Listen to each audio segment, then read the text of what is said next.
Hello, I'm Isaac Hayes III, founder and CEO of Fanbase.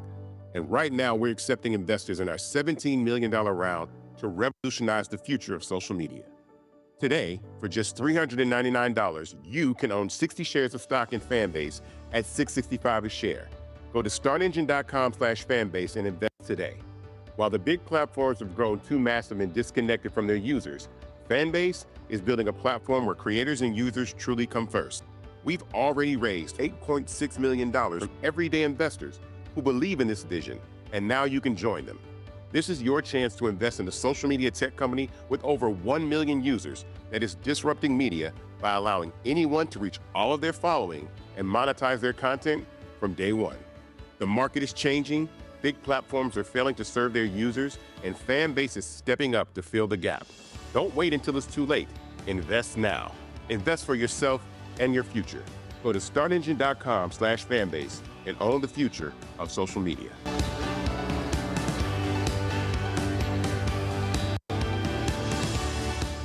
Folks, Black Star Network is here.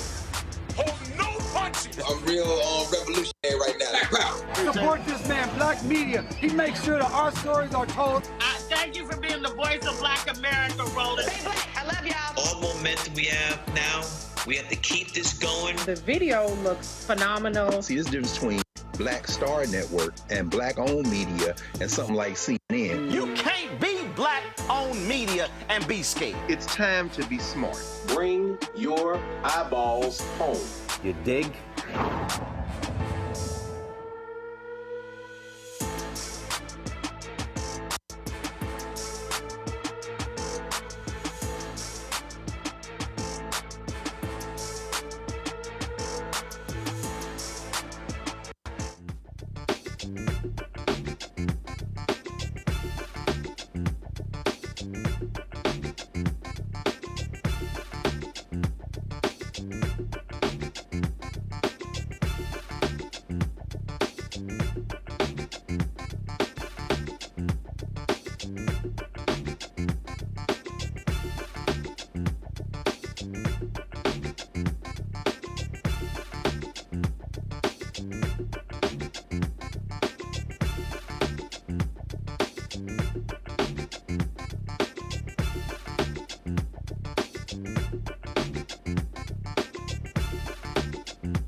Today is Monday, March 17, 2025, coming up on Roland Martin Unfiltered, streaming live on the Black Star Network. Maryland Congressman Glenn Ivey will join us to discuss the Democrats' efforts to address the ongoing challenges created by the MAGA agenda, especially with polling numbers show their numbers have fallen through the floor. Also, the Trump administration, they are expelling South Africa's ambassador to the United States. The ambassador has until Friday to leave the country. I'm also going to break down why this is one of the most anti-black presidential administrations since the racist tenure of Woodrow Wilson. Michigan voters can make history by electing the state's first black governor. We'll talk with Lieutenant Governor Garland Gilchrist about his gubernatorial campaign. Plus, the mayor of Tulsa, Oklahoma, signed an executive order on Sunday officially designating June 1st as Tulsa Race Massacre Observance Day. And plus, I'll talk to political strategist and social impact leader Alencia Johnson about her new book, Flip the Tables. Lots for us to break down. It is time to bring the funk on Roland Martin Unfiltered on the Black Star Network. Let's go. He's got whatever the miss, he's on it. Whatever it is, he's got the scoop, the fact, the find. And when it breaks, he's right on time and it's rolling. Best believe he's knowing. Putting it down from sports to news to politics. With entertainment just for kicks, he's rolling. It's on go, roll, y'all. It's Roland Martin, yeah. Rolling with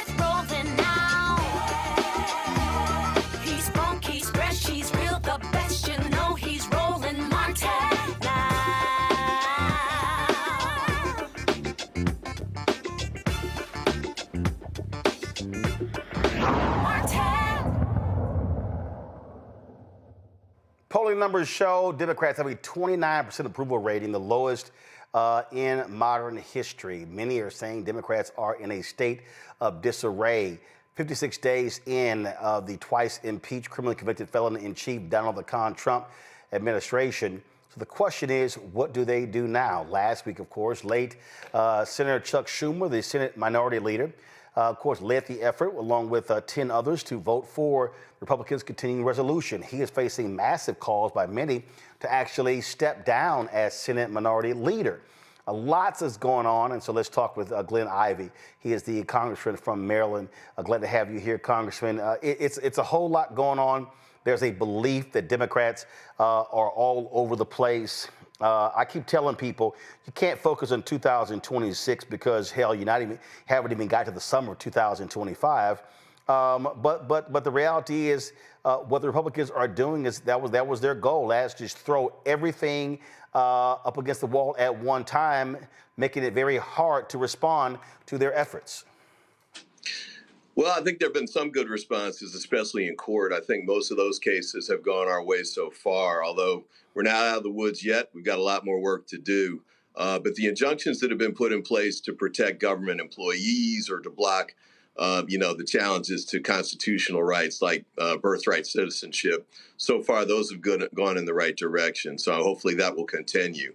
In Congress, though, I think, Friday was a very disappointing day. Hakeem Jeffries did a great job on Tuesday of organizing House Democrats to vote against the Trump spending bill, which was a Trojan horse bill aimed at really undermining the authority of Congress to make sure we know where money goes and prevent him from sending money from blue states to red states. Unfortunately, as you just pointed out, Senate leader, Democratic leader anyway, Chuck Schumer, got 10 other Democrats to go with him and to vote with the Trump agenda. So that was a shock. It was a disappointment. It was a missed opportunity.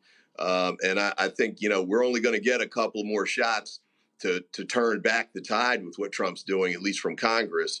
And so we need to make sure we get the next one right. On that particular point there, I'm constantly trying to explain to people that you have to understand process. And that is, y'all are very, very, very, very limited on the House side to stop the Republicans from moving forward. The rules of the House are totally different than the rules of the Senate. And the rules of the Senate, you can filibuster, you can, one person, you got the blue slip, one person can hold up nominations. We've seen that beforehand. You don't have the same type of thing on the House side. So, frankly, people don't understand. The most you can do on the House side is yell, scream, hold news conferences. In terms of do things like that. Procedurally, you simply don't have the power to do in the House like you can do in the Senate. Yeah, that's right. So, Hakeem had led efforts by the Democrats, in the last 2 years to block some of those efforts that the Republicans were making. And we were successful with that because the Republicans splintered. And so they needed Democratic votes to get things passed. And that's how we kept the government open and, raised the debt ceiling and the like. This time around, though, the House Republicans stayed unified. So even though we were unified, so were the House Republicans. So that was majority rule is enough in the House. So that's how it got through. But, Hakeem Jeffries, I would say, met the moment. But, clearly Schumer did not in the Senate. So then you have the folks who say, oh, well, the antics of the Democrats, they look like children, what they were doing when it came to Trump's speech. And to me, that's one of those things was, okay, you're damned if you do, damned if you don't.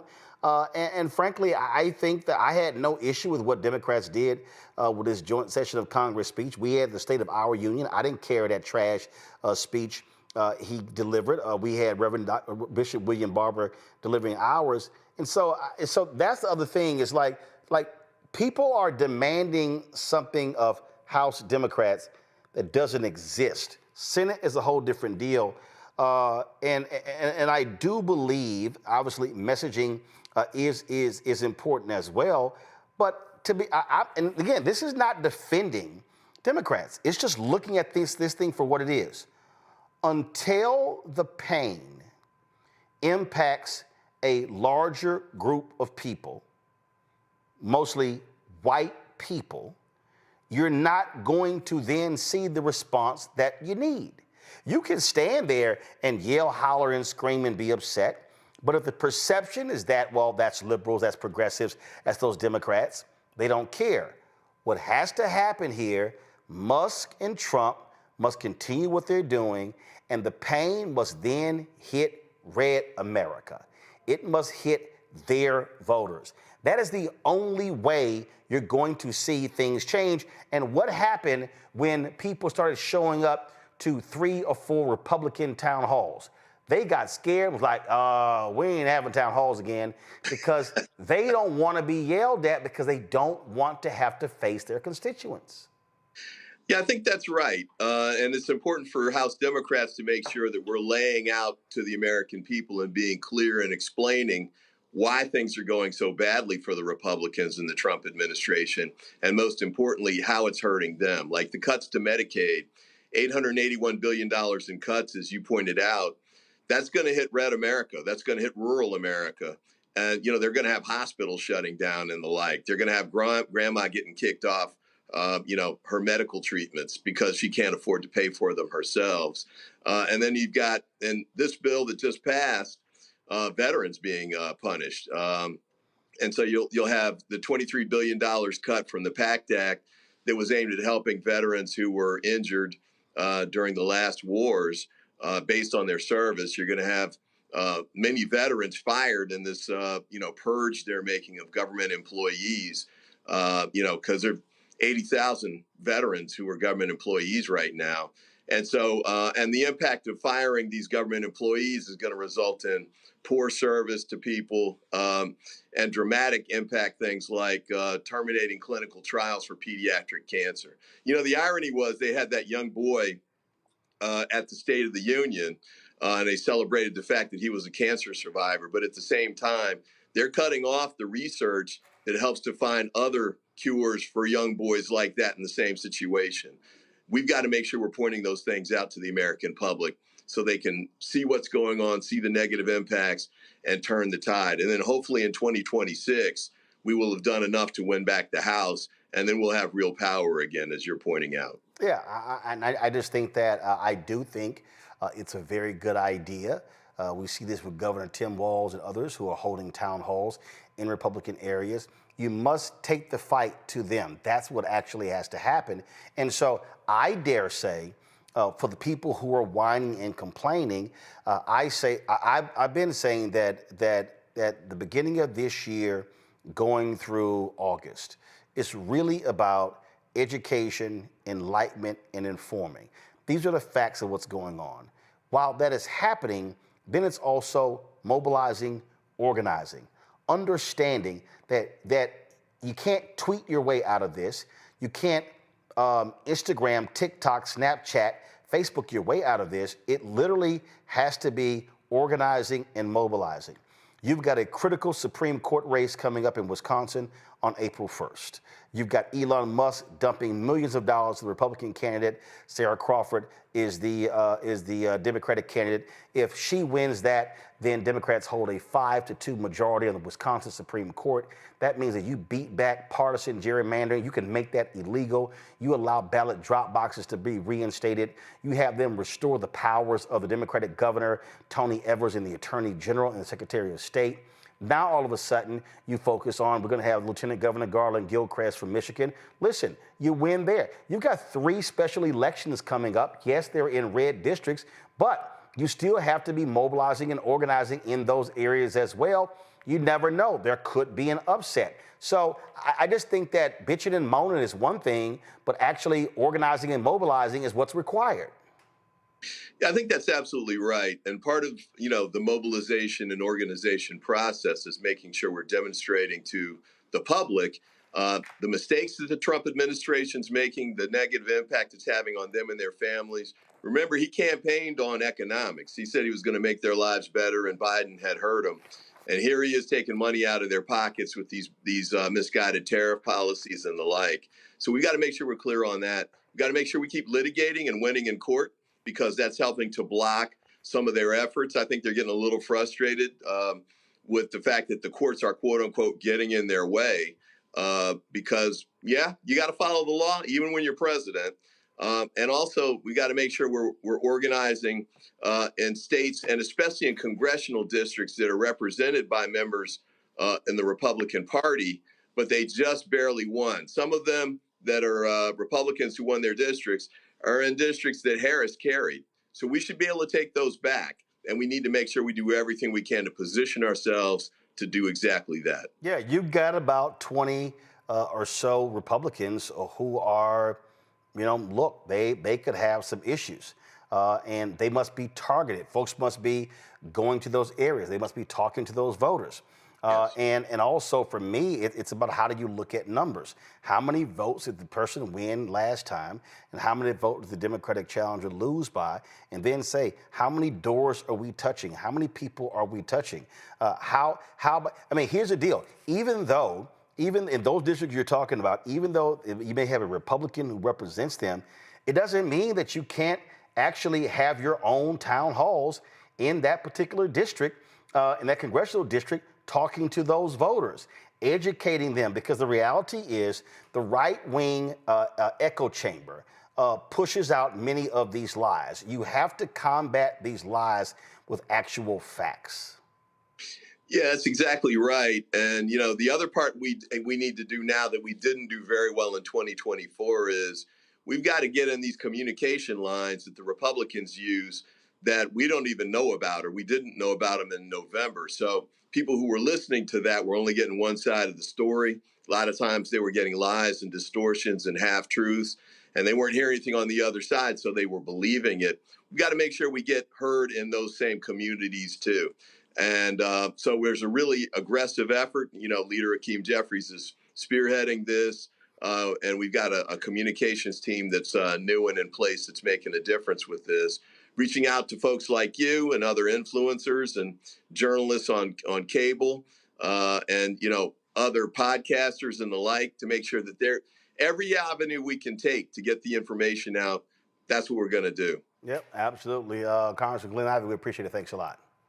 Thanks for having me. I want to bring in my panel right now. We're joined by Dr. Amakongo Dibinga, Senior Professorial Lecturer, School of International Service, American University. He's also author of Lies About Black People.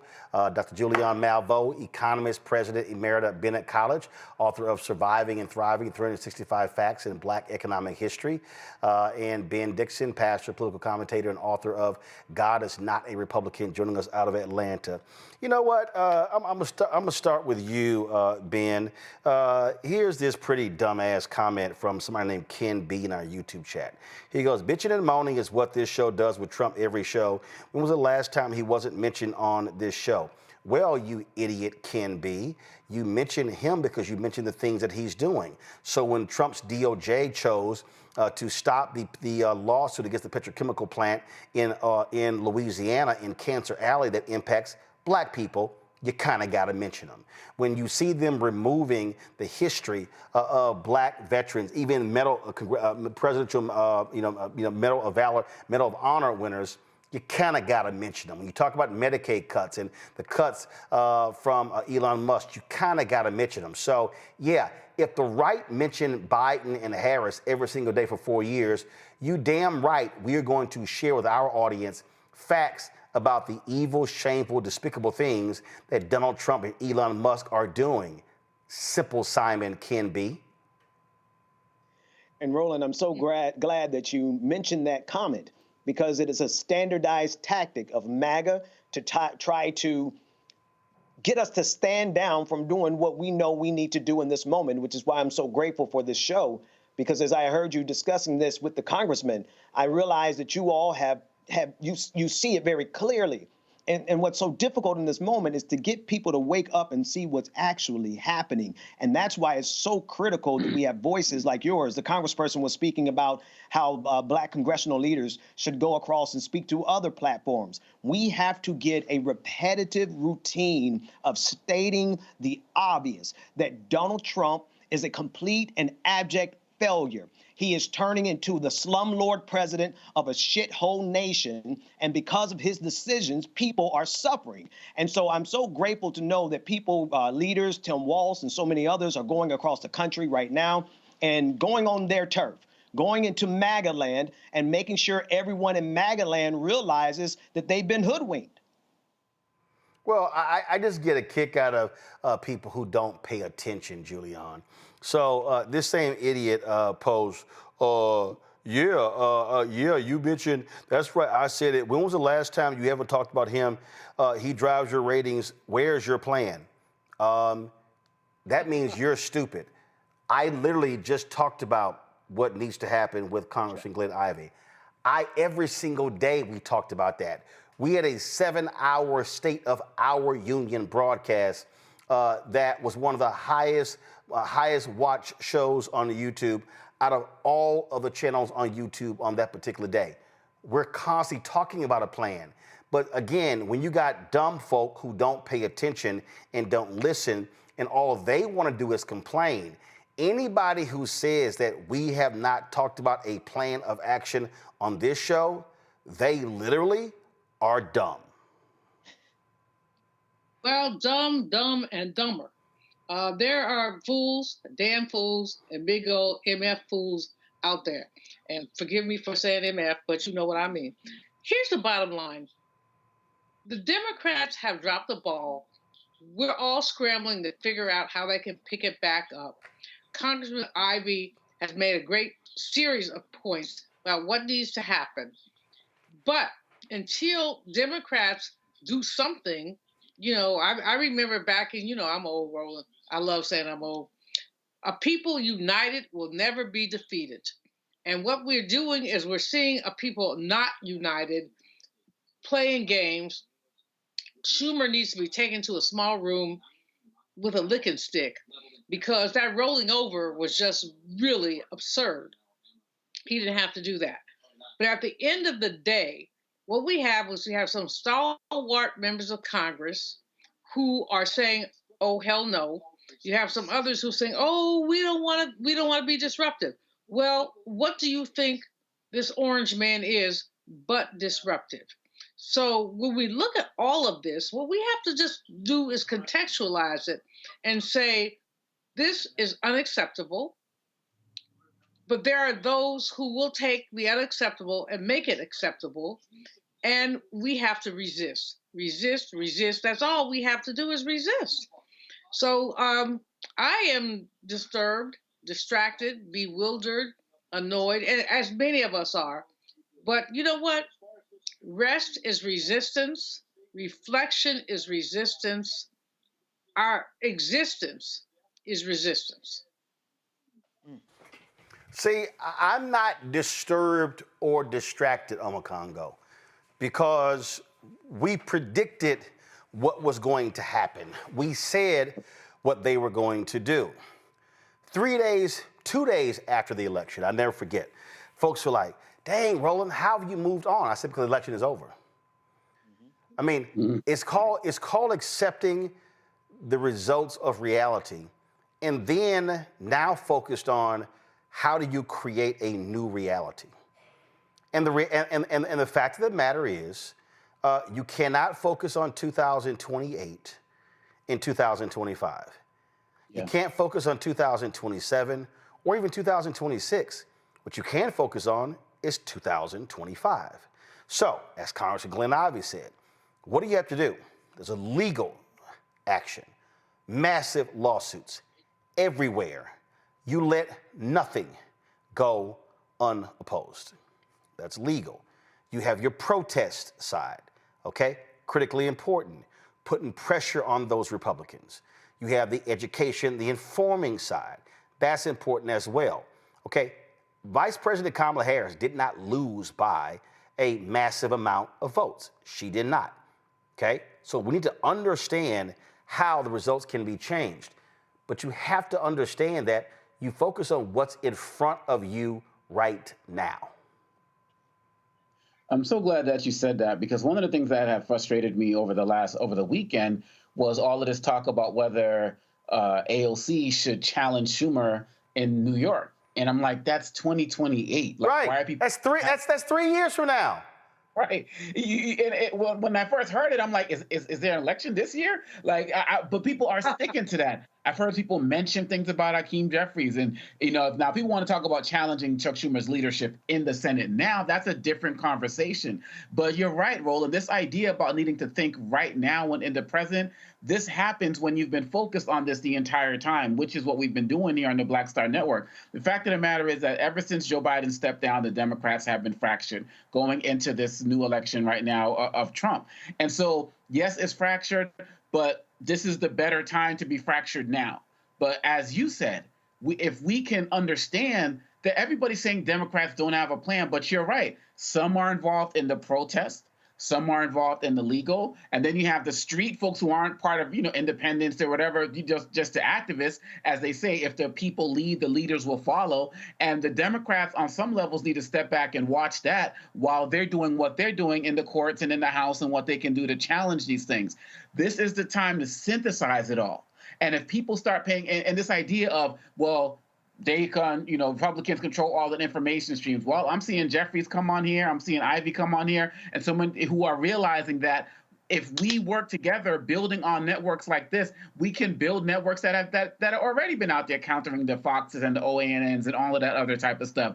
That's what Representative Ivey was talking about when he was saying getting to understand new platforms. And so this is the time when you're supposedly, as Democrats, powerless, is to really organize. I think some of their beefs need to go behind closed doors, to be quite honest, because that's going to help show a little bit more cohesion. I understand that they're frustrated and upset, but if they continue to listen to what you're saying, if they continue to listen to people on the ground and actually turn towards their base, which was a mistake in the Harris campaign, trying to appeal to independents and Republicans and all of that, they stick to their base, some real change can happen this year. Yeah, I don't focus on the things that I cannot control.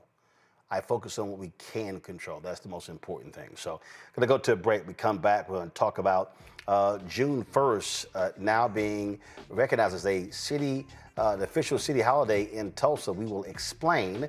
Also, we'll talk about how this Trump MAGA administration literally is one of the most racist, anti-black administrations since the days of the virulent racist Woodrow Wilson. You're watching Roland Martin Unfiltered right here on the Black Star Network.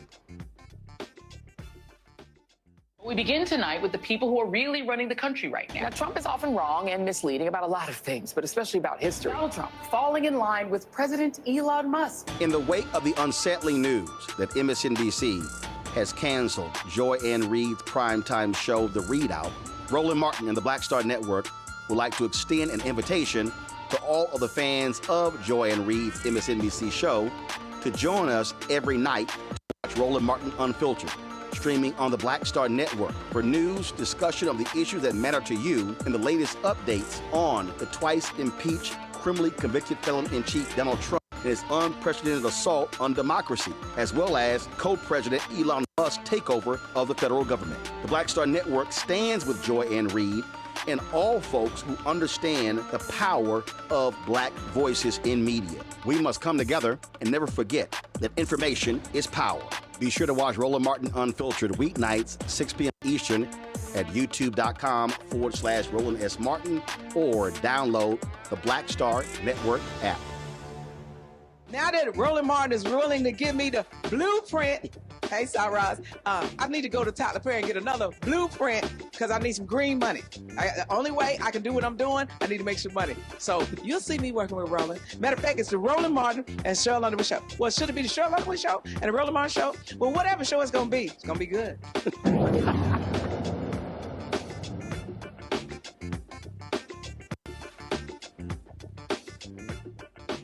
Folks, of course, the Tulsa Race Massacre took place in 1921. Do you realize it wasn't until 2018 that students in that state actually were taught about that race massacre?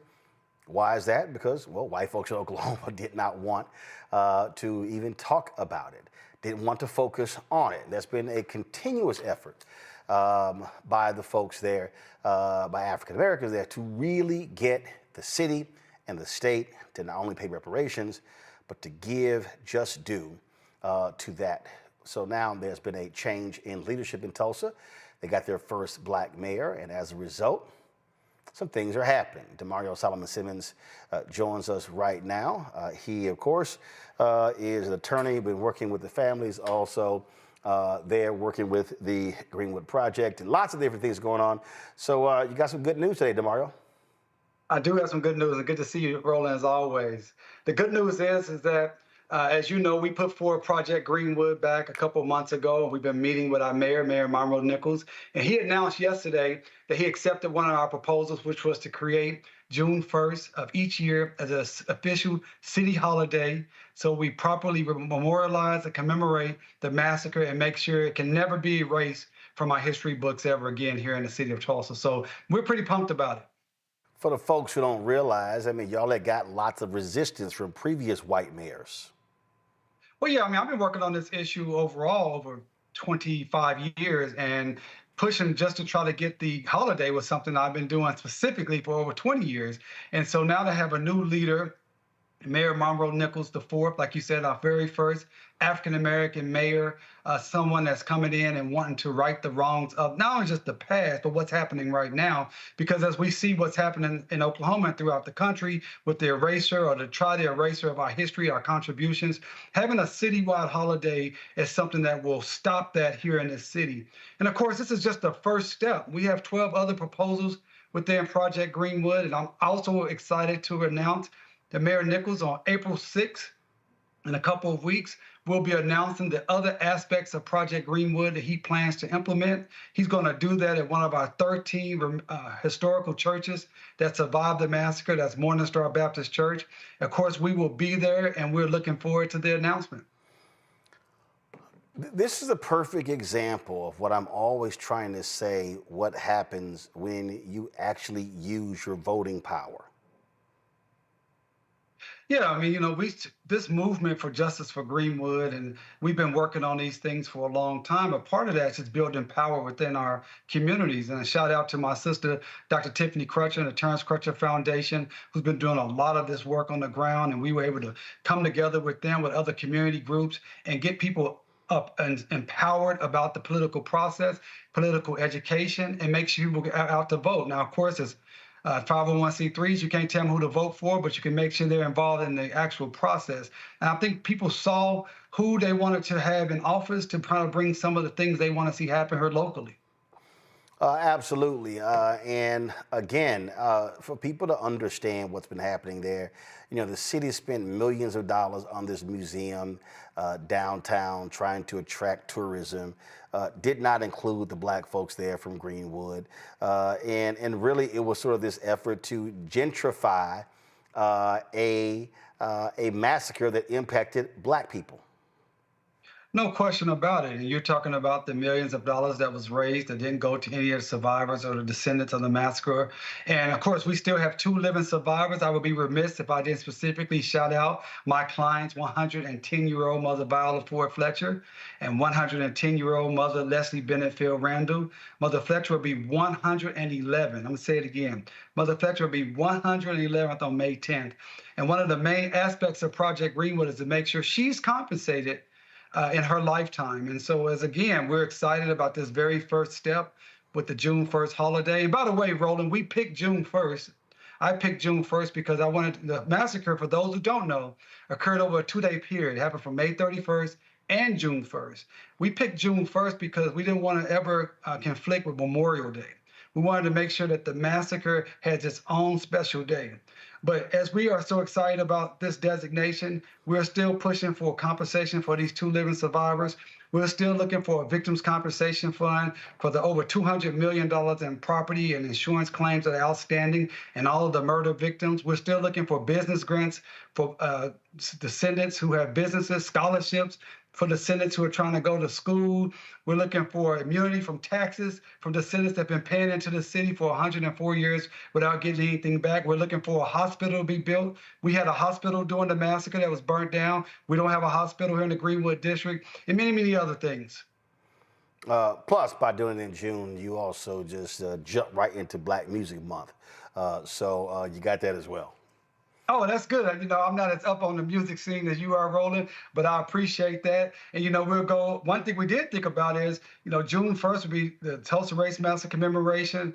Then on June 14th, it is the anniversary of the signing of the Creek Treaty of 1866, which ended enslavement within the Creek Nation for Black Creeks like myself. And then, of course, we have Juneteenth. And then listen, we know holidays is not substantive compensation or money that people can spend, the reparations that we need to eradicate the wealth gap that we have within our communities. But this is a part of reparations as we start to commemorate and remember our history. And it gives us a platform to always make sure we can talk about these other substantial things that we need to have happen, like actual compensation to those who are owed. And of course, last year, that celebration weekend took place, and lots of different things were happening there, including you had the Anthony Hamilton concert.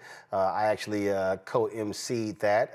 Come on, guys. So this was, of course, I had a good time there. A lot of folks came out for that weekend, you know, and of course, and trying to get people to understand that it's not just about a celebration, not just a party, but it really is about legacy, accepting that, and also getting people to understand the power of Black-owned business, getting people to understand, getting them in a state of mind where they recognize the support of Black-owned businesses in doing this, because it's one thing to sit here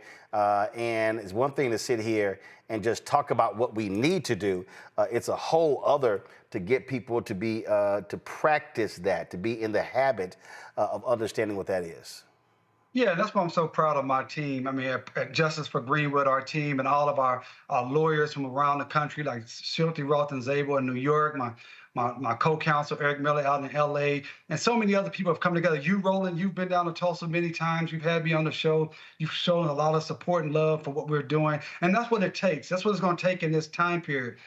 And as we talk about Justice for Greenwood and Project Greenwood, one thing I'm really talking to my community and folks about is getting into the Greenwood mentality, the Greenwood principles, something we call Think Greenwood. That's Think Greenwood. And these were the 5 core principles that built the Greenwood District in the first place, which was number 1, community love. Number 2 was self-determination. Number 3 was ownership. Number 4 was wealth and education concentration. And number 5 were resilience. These are the things that built the Greenwood District in the first place during an era that was even tougher than the era that we're in now. And these are the principles that we need to commit to. And anyone that's listening that want to commit to those 5 principles, go to thinkgreenwoodnow.com. Think Greenwood Now. Just join that pledge and saying you're going to live by those Greenwood principles, and then you're going to join with us at Justice for Greenwood to make sure we see reparations and justice for these people here in Tulsa, but also for our entire country. Remember last year there were shirts being sold, things along those lines. So if people want to be able to support, where do they go? Well, if you want to make a donation to the work of Justice for Greenwood, go to justiceforgreenwood.org. That's justiceforgreenwood.org. If you want to take the pledge and the Greenwood principles, go to thinkgreenwoodnow.com. thinkgreenwoodnow.com. Just join and connect with us, because we have a lot of great things in store. In addition to the mayor's announcement on April 6th, we have a big announcement we're going to do on June 1st that was already planned. And so this is going to be even better. That's going to be on the actual city-wide holiday. All right, then. So, DeMario, we certainly appreciate that. Tell all the folks there, congratulations. And we're going to keep elevating this and teaching folks so they begin to understand that, recognize our history is so important. Thanks a lot. Thanks. Talk to you soon, Garlin. Peace. All right, then, folks. Got to go to a break. We come back. We're going to share, first of all, more information with you. We're going to talk to the top of the hour, Lieutenant Governor of Michigan, Garland Gilchrist. Look forward to that. And so we look forward to that. I want to do this here. Kill the music for me, y'all. So there are a lot of folks who send us notes and guys, kill the music, please. Thank you.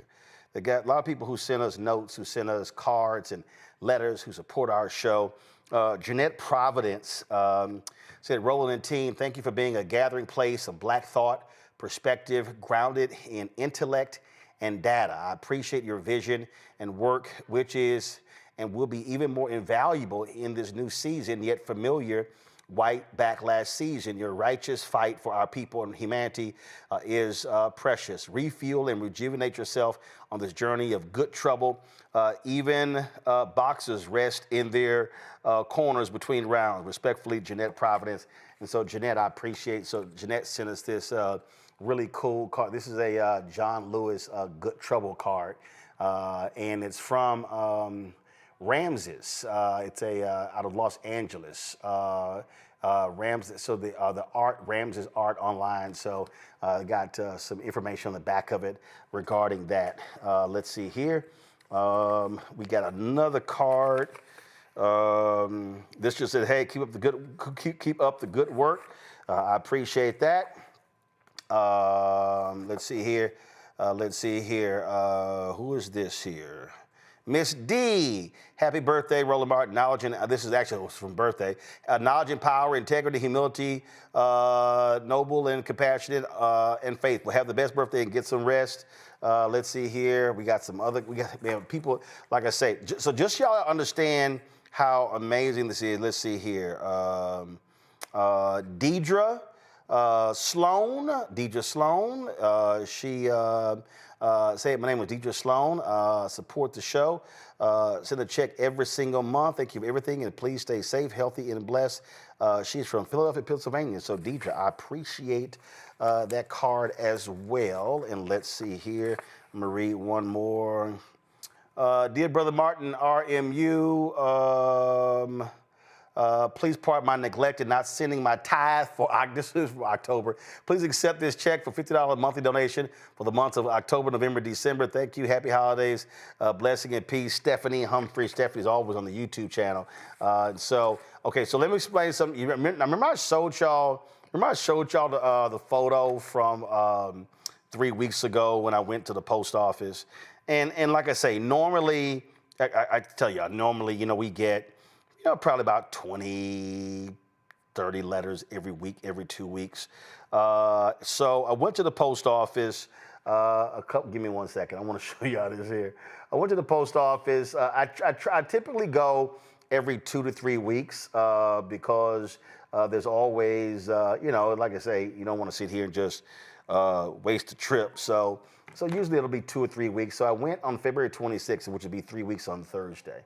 I went on Thursday to the post office to check our mail, and man, it was crazy the amount of mail that we received.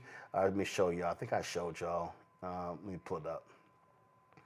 All right, so this is a photo from 3 weeks ago. So I go into the post office, and they had like a little yellow slip in there, and they were like, hey, so that they had to go get it from the back. And so I pulled everything out of the bin. To bring out. So I grabbed it, had a handful.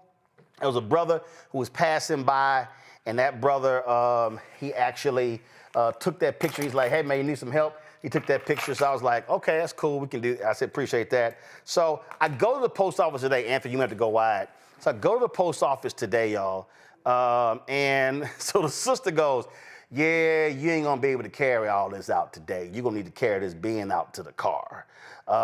And that was the case. It's exactly what happened. So understand, this is what, man, I'm talking about how y'all have been responding. This is what has come in the past 3 weeks.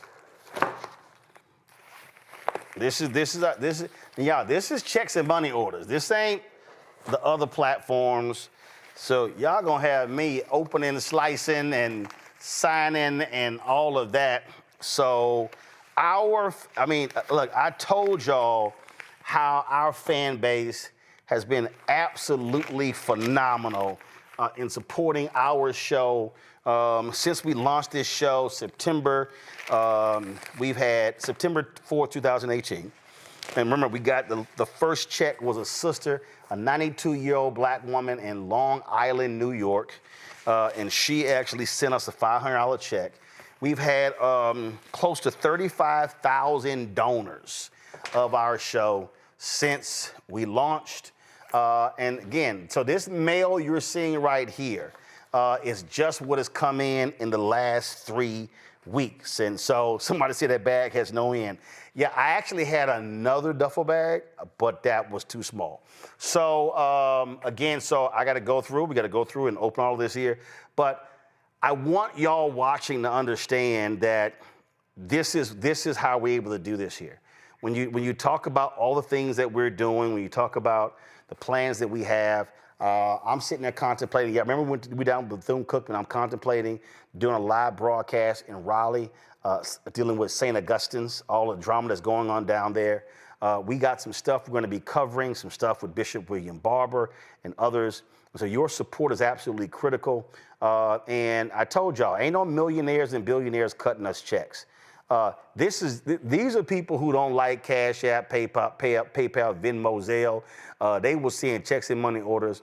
We got folk who there are 3 people I know who actually, they've been, at least 3 people. They've literally tithed to this show every month since we launched in 2018. So I appreciate everybody who supported this show and all of this. So is it tedious opening all this? Yes. But the reality is, y'all notes is like over here, this is just a smaller stack over here. I've literally got boxes of notes and cards. Every person that has sent us a note or a postcard or an envelope or a note since we launched, I have every single one of those notes. I have saved all of them. None of them get trashed. I have all of them. And so we appreciate that. And so if y'all want to join our Bring the Funk fan club, I'm telling you, the work that we're doing, nobody else in Black-owned media is doing. They're not doing it. And so we really are about speaking to the issues that matter to our people, covering the stories that matter, and providing voices to folk who don't necessarily get called. And that is so critical because we have so many smart, brilliant people in our community who do not get called by ABC, NBC, CBS, Fox News, all these platforms. And so this is why we exist. This is why we built this. And so your support is critical. And so if you want to give via Cash App, use the Stripe QR code. You can use that for also credit cards. The Stripe QR code, click the Cash App button to contribute. You can also, again, if you want to join these folks, you can send your check and money order to P.O. Box 57196, Washington, D.C., 2003 7-0196. PayPal is R Martin Unfiltered. Venmo is RM Unfiltered. Zelle, Roland at RolandSMartin.com. Roland at RolandMartinUnfiltered.com. We'll be right back. On the other side of change.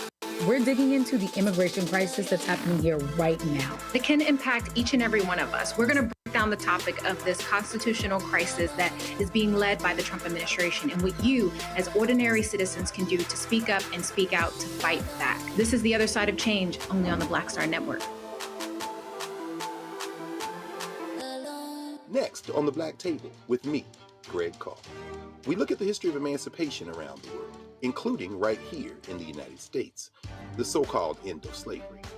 Trust me, it's a history lesson that bears no resemblance to what you learned in school. Professor Chris Manjapra, author, scholar, amazing teacher, joins us to talk about his latest book, Black Ghost of Empire, The Death of Slavery and the Failure of Emancipation. He explains why the end of slavery was no end at all, but instead a collection of laws and policies designed to preserve the status quo of racial oppression. The real problem is that the problems that slavery invented have continued over time. And what reparations are really about is saying, how do we really transform society, right? And stop racial violence, which is so endemic. What we need to do about it on the next installment of The Black Table, right here on the Black Star Network.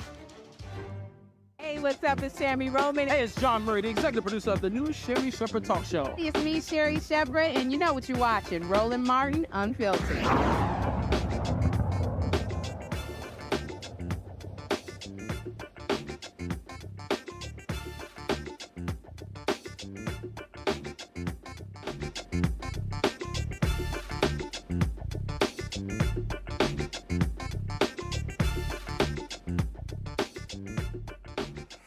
Folks, since Reconstruction, there have been 3 African Americans to serve as governor of a state.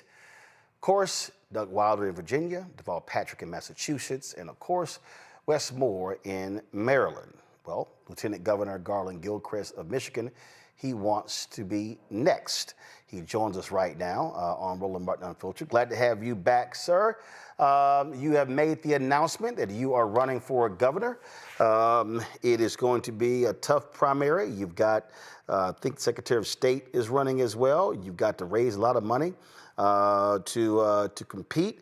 But let's just talk about why is it that you want to lead the state of Michigan? Oh, I think you're on mute.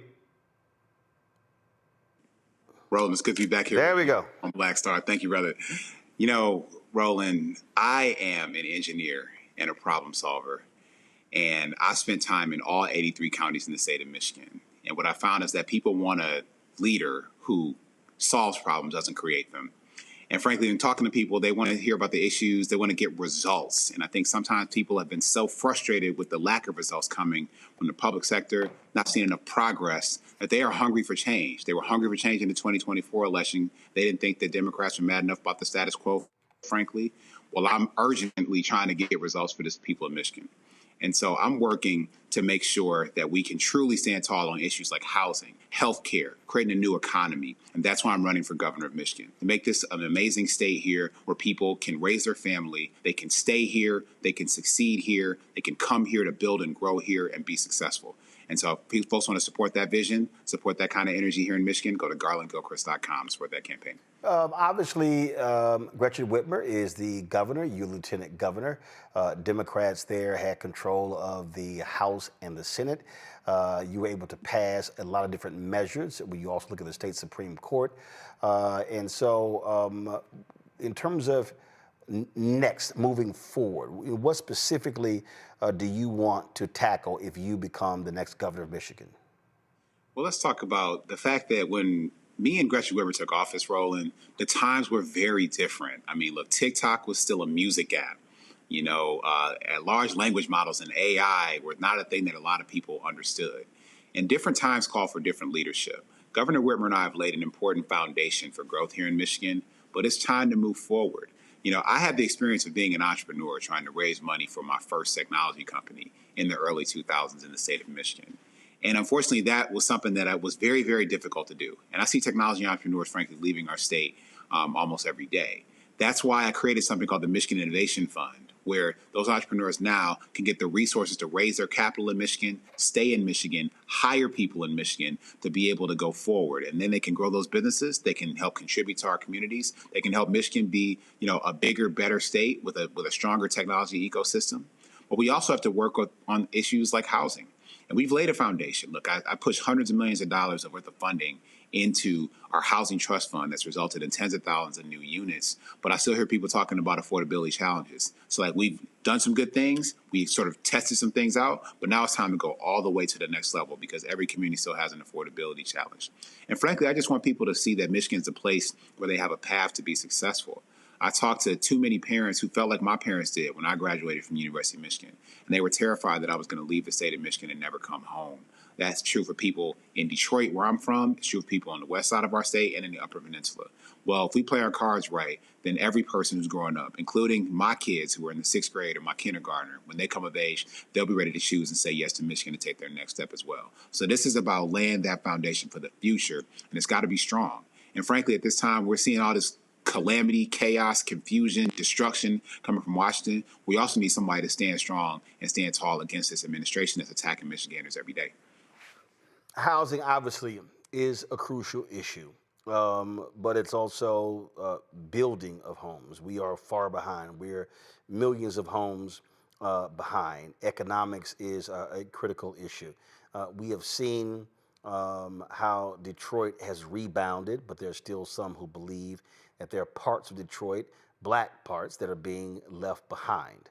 And so, you know, what do you say to African Americans in the state that if they entrust you to lead, how will you benefit their lives and make their lives better?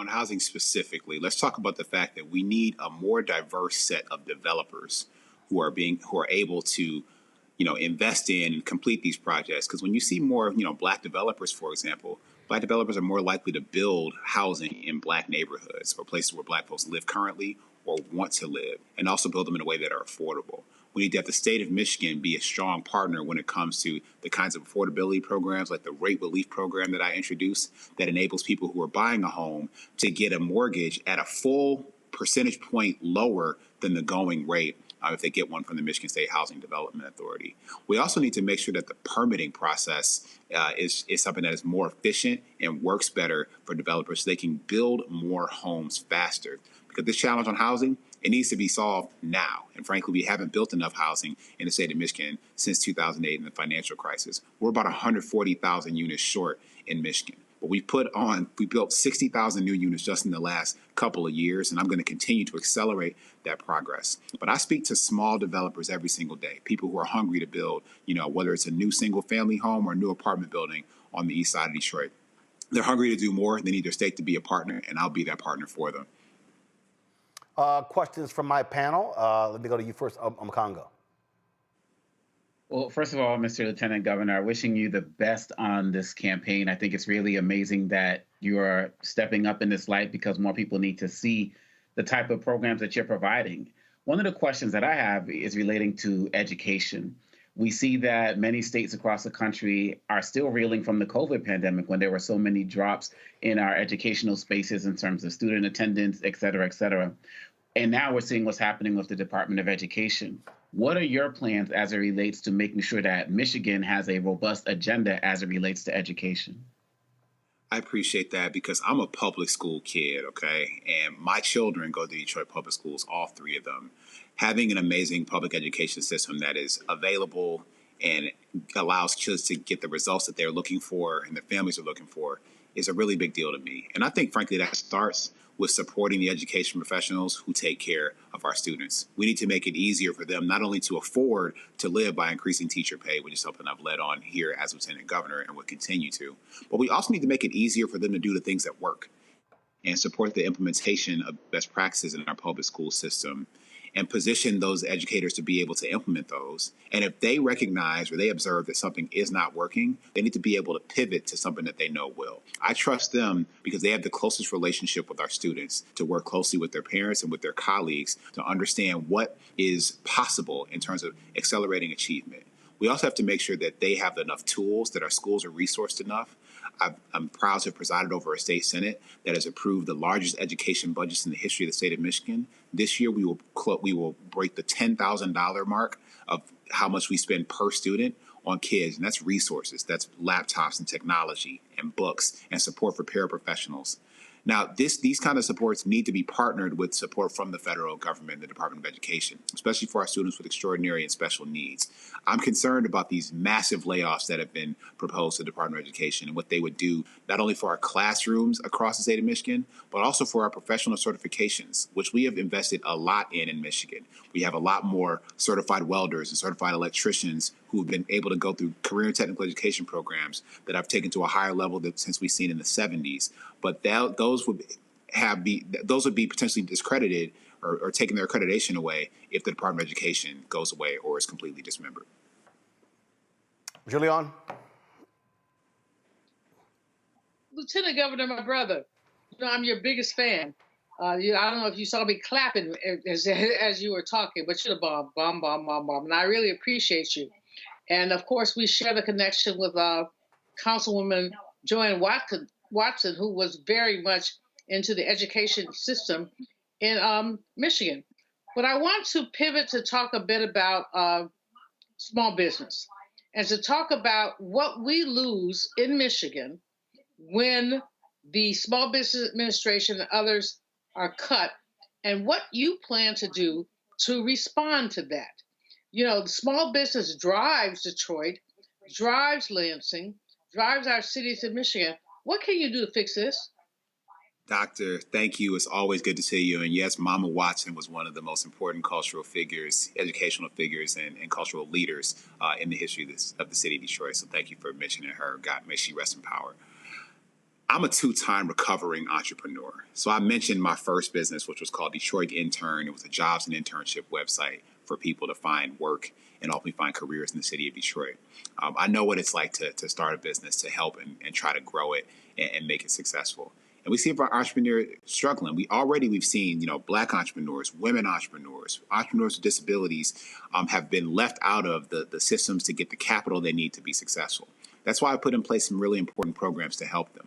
Things like the Michigan Economic Opportunity Fund, a $10 million fund that supports those types of entrepreneurs that I talked about who have been unable to get bank financing.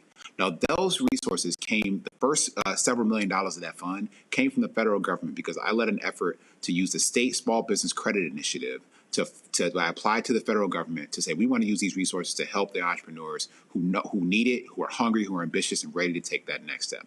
And the first entrepreneur that we gave a grant to was a Black woman-owned hair salon here on Michigan Avenue in Detroit. So I want to build on programs like that. The Michigan Innovation Fund that I mentioned, a $60 million fund. That's the Innovate Capital Fund, which is parking resources at our colleges and universities that are going to help scale up the research and technology. It's coming out of places like the University of Michigan or like Michigan Tech, our newest R1 university in our state, to be able to spin off new businesses. But with small businesses in particular, these are the things that define the character of our communities. When you go someplace, you think about what are the small businesses that you remember? What were the cultural institutions or the cool art that you saw while you were there? That's really important to the fabric of Michigan. And as a former small business entrepreneur, I'm going to be thinking about that every single day. I talk to these entrepreneurs right now who are struggling because they don't understand what to expect from this Trump administration that's coming up with something crazy to destroy every single day. And they can't plan for the next quarter. They don't know what's going to happen next week. I'm going to bring the stability, the problem solving, and the listening and relationship building skills to be able to work with them to make sure they have a pathway to success here in the state of Michigan, that the state of Michigan will be their partner, whether it's raising capital, whether it's finding talent, whether it's being able to take whatever their next step is to get that next sale from the state of Michigan. My brother, if you need me, call me. Whatever you are, I'm coming. Thank you.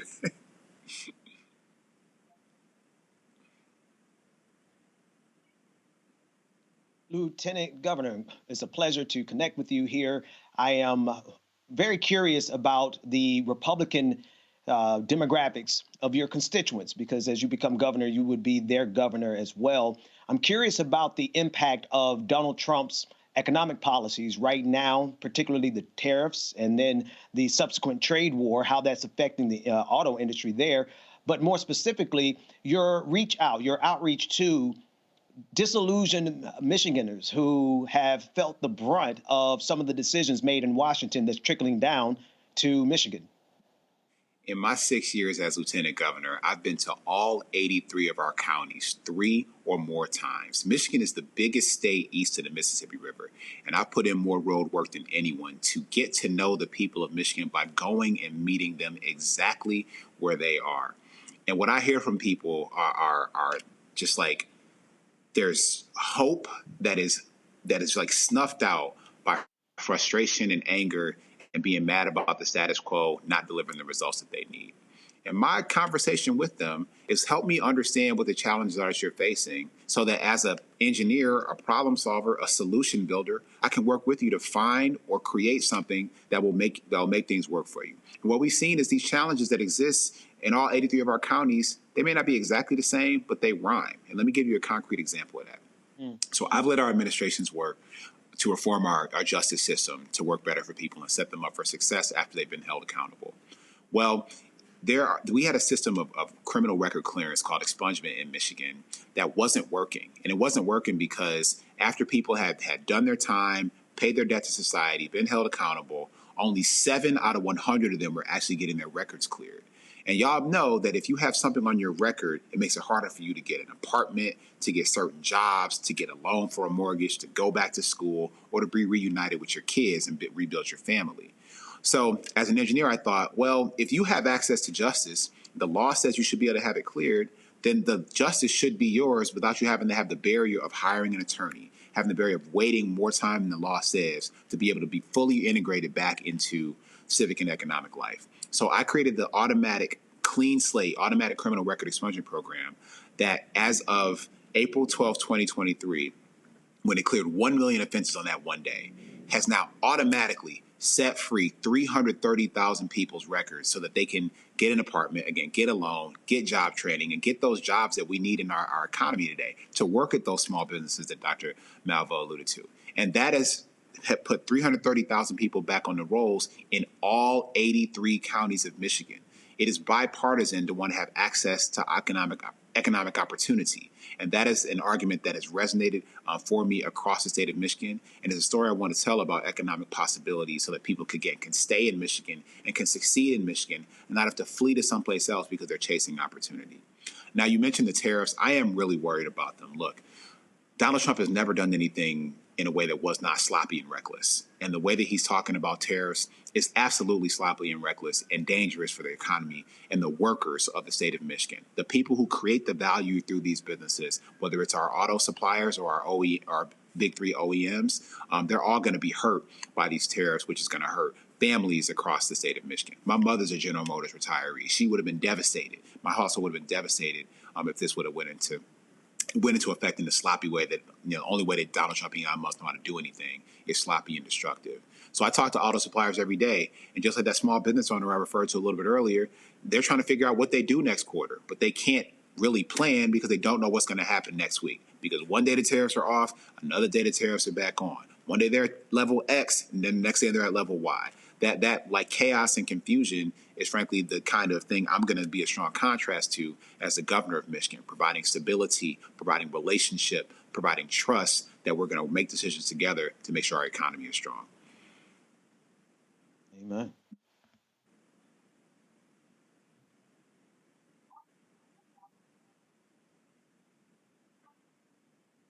So, Lieutenant Governor Gilchrist, I appreciate it.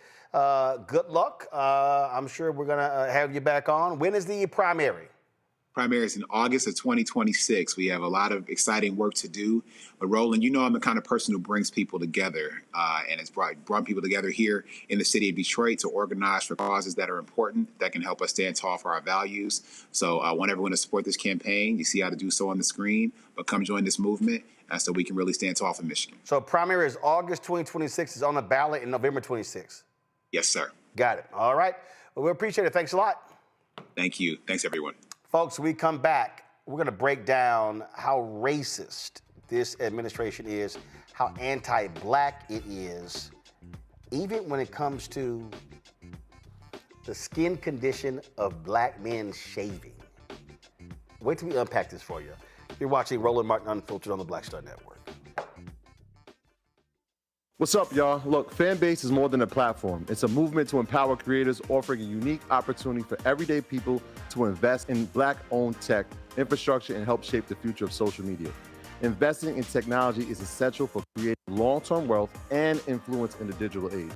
The Black community must not only consume tech, we must own it. Discover how equity crowdfunding can serve as a powerful tool for funding Black businesses, allowing entrepreneurs to raise capital directly through their community through the Jobs Act.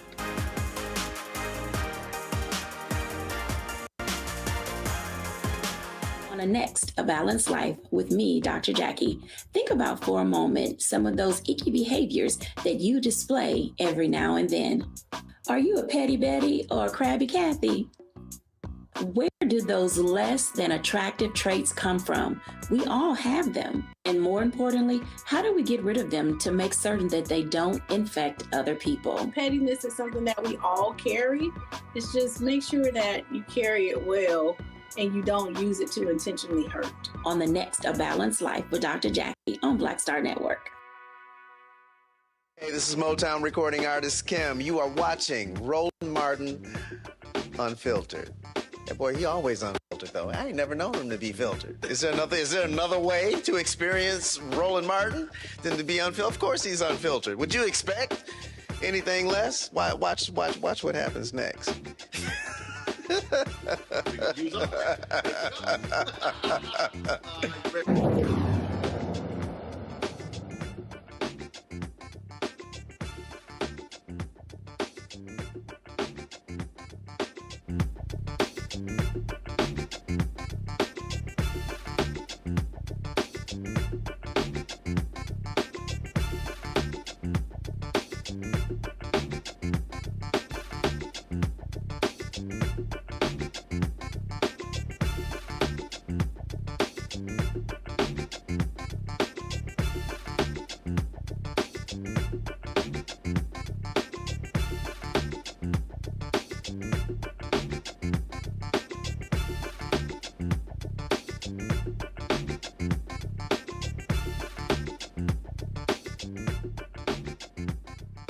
There have been a lot of racist, anti-black occupants of the Oval Office. There have been slaveholders occupy the Oval Office. In the 20th century, I dare say, this man right here, Woodrow Wilson, was the most racist president ever. This is the man who reinstituted segregation in the federal workforce. This is the man right here who screamed the birth of a nation at the White House that led to the rebirth of the KKK. This man was a virulent racist. He was absolutely anti-black. I dare say, since Woodrow Wilson, this man is the most anti-black occupant of the Oval Office. Now, I'm sure some people are watching me and they're sitting and saying, well, Ro, come on. I mean, how can you say that? He appointed one black cabinet member. I mean, how can you say that? He had lots of his black MAGA minions dancing at the White House, happy, gleeful, that they were at the Black History Month reception. I mean, this is the man who, he welcomed Tiger, I rediscovered my blackness, Woods, to the Black History Month reception. So how can you say such things? Well, I base it on what a person does. The moment he gets in, what does he do? Blames DEI, which means black people, for a plane crash at DCA airport that killed 67 people. Y'all notice they got real quiet when it was discovered that all the pilots were white. I mean, it was as if this thing didn't even happen. Then you look at the various attacks on Black History Month events, things along those lines. Then you see the attacks on equity and inclusion, the firing of people, the ending of offices. We told you last week, the stopping of a lawsuit against a petrochemical company in Louisiana that was alleged to have dumped toxic chemicals in an area known as Cancer Alley. And who are most of those people who are dying earlier than normal? Black people. We told you last week about the closing of the environmental justice offices. These things don't really exist, so why do we have environmental justice? Does it happen? Now we have the military, literally, removing, if you go to the website, removing the images and the stories of African Americans and others who served this country, who gave the blood for this country. This is the website right here. This is, if you go to the website, this is what it now says. They removed these stories. They removed the history of these people. Now they begin to face backlash, and so all of a sudden they're kind of like, oh, we got to fix the problem. Just like, remember when they stopped teaching about the Tuskegee Airmen? Y'all remember that? Trump signed an executive order late Friday that essentially targets 7 governmental entities. He wants to eliminate them, quote, to the maximum extent consistent with applicable law. What's one of those agencies?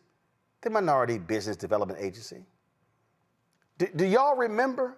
Do y'all remember when he was touting his platinum plan and how amazing it was and how he was going to deliver $500 billion in capital to black businesses, but he gets rid of the Minority Business Development Agency. Military.com had a story that was quite interesting. That, Peter Hegseth, the grossly unqualified Secretary of Defense, what he's doing is he's ordered a review of these workers. And he's ordered some changes to them. And one of them deals with, first of all, I want to give you the name because we had him earlier, the highest ranking Black Medal of Honor recipient, this is the headline in military.com. The highest ranking Black Medal of Honor recipient erased in Pentagon DEI purge. Major General Charles Rogers, wounded 3 times while fighting all 3 human wave attacks at a fire base in Vietnam. Yep. Goodbye. Remove your information. The story was removed during auto removal process. Ain't that interesting? So this other story caught my eye that I found to be very interesting, and that is it dealt with the health, the skin. So there were new policies. I just want to show y'all this. And again, I want you to listen. Marines with skin condition affecting mostly Black men could now be booted under new policy. A new Marine Corps policy says troops with a genetic skin condition that can cause pain and scarring from shaving and mainly affects Black men can be separated if the health issue persists. The interim guidance issued Thursday gives military health care providers 90 days to reevaluate Marines diagnosed with PFB. If they don't recover based on a 4-phase treatment program outlined in the message, have to remain on a shaving waiver for more than a year, and a commander deems it fit, the Corps can administratively separate them, quote, due to incompatibility with service. The directive marks a reversal from a previous Marine Corps policy issued in 2022 that prohibited the service from administratively separating Marines solely based on the condition which is caused when curled hairs grow back into the skin, resulting in inflammation. It also comes at the same time Defense Secretary Peter Hegseth has ordered a military-wide review of standards specifically focused on issues such as shaving waivers and body fat. Listen to this. In cases where a medical condition prevents a Marine from meeting required standards for an extended period of time exceeding 1 year, administrative separation may be considered if it affects long-term service compatibility. Major Jacoby Getty, a spokesperson for the Corps' Manpower and Reserve Affairs, said in an email statement Friday when asked why Marines are no longer exempt from separation due to PFB. However, every effort will be made to support Marines through treatment and recovery before such decisions are considered. Getty emphasized that the new guidance is meant to imbue consistency across medical exemptions and that the service remains, quote, fully committed to supporting Maroons with PFB. Isn't that interesting? That this is the guidance that they are now issuing out. Now, ask yourself this. Just ask yourself this. Does that matter? Thankfully, I've never had that issue of ingrown hair under there. But we've seen it where literally it creates massive problems for a lot of brothers. But when you look at this decision, when you look at this and you say, what the hell are these people doing? I told y'all in the first week, MAGA wants to defund Black America. This is a perfect example of their desire to completely degrade and de-emphasize Black people. And if you want to understand, and I really, really, really need y'all to pay attention to the language of whiteness. J.D. Vance gave an interview with Laura Ingraham and he was talking about Germany. I want y'all to listen very closely to this white supremacist language. Listen. I really believe that we have a great deal in common with Europe. And I'm not, yes, the Europeans annoy me sometimes, and yes, I disagree with them on certain issues, but we have to remember that is the cradle of Western civilization. The entire idea of Christian civilization that led to the founding of the United States of America, that was formed in Europe. The cultural bonds, the religious bonds, these things are going to last beyond political disagreements. But I think that Europe, and frankly, I would have said this about America a year ago, but Europe is at risk, I think, of engaging in civilizational suicide. They are unable to, or unwilling, too many countries to control their borders. You see them starting to push back against that, and good, that's a good thing. You see them starting to limit the free speech of their own citizens, even as those citizens are protesting against things like the border invasion that got Donald Trump and a number of European leaders elected. So look, I want Europe to thrive. I want them to be an important ally. Part of that is going to be Europe respecting its own people, respecting its own sovereignty, and America can't do that job for them. If you have a country like Germany, where you have another few million immigrants come in from countries that are totally culturally incompatible with Germany, then it doesn't matter what I think about Europe. Germany will have killed itself, and I hope they don't do that, because I love Germany and I want Germany to thrive.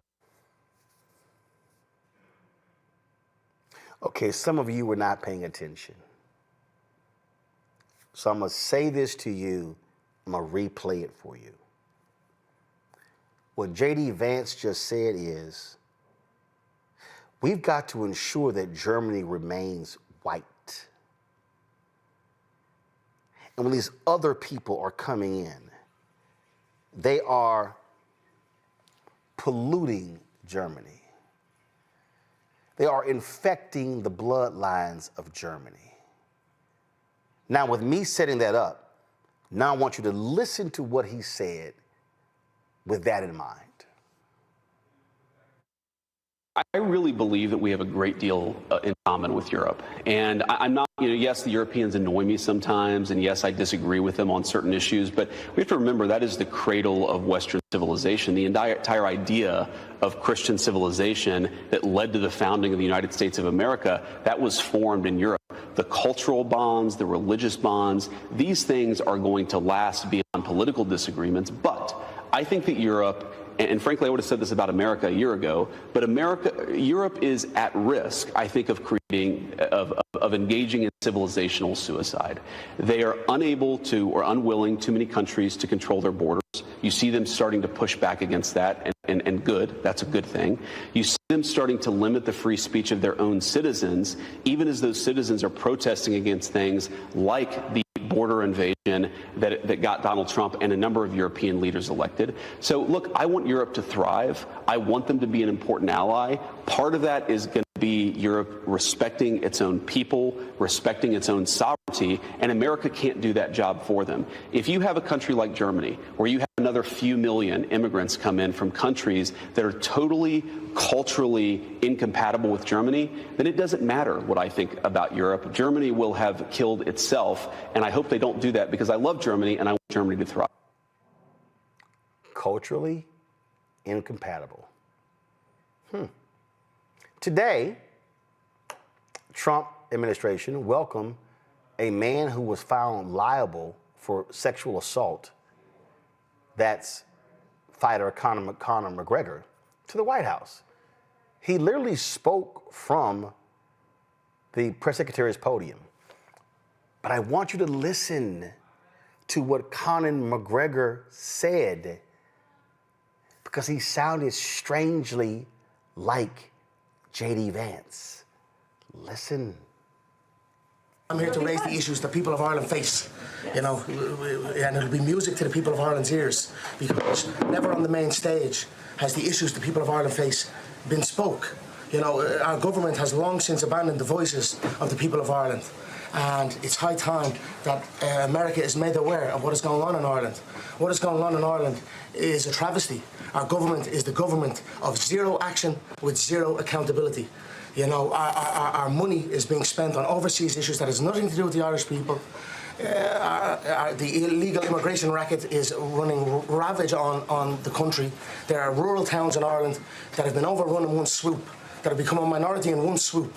So issues need to be addressed, and the 40 million Irish Americans, as I said, need to hear this, because if not, there will be no place to come home and visit. There's no hotels there. Rural places are being overrun by these immigrants. Does that sound like Haitians eating cats and dogs? See, I know some of you may go, okay, Roland, I think you're taking this a little too far. Okay, really? See, what people don't want to pay attention to is that what you just heard there is what Fox News has been saying for a very long time. You've been listening to these people and lay these things out, and they don't want to confront that. But see, y'all heard me say this before. See, this is the reality of what's going on here. What's happening in Europe is literally what's happening in the United States. White people stopped screwing. They stopped having babies. The death rate of a number of states in the United States right now, the white death rate is higher than the white birth rate. Let me just try to make this as simple as possible for everyone listening. In order for you to continue to have positive GDP, gross domestic product, the American economy is about a $30 trillion economy, okay?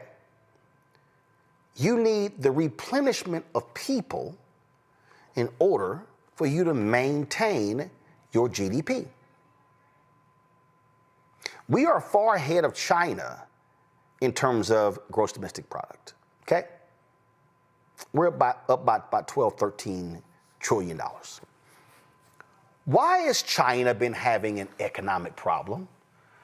Because about 30 years ago, China had something called the one-child rule. They wanted to stem the population. Here's the problem with that. People eventually begin to pass on.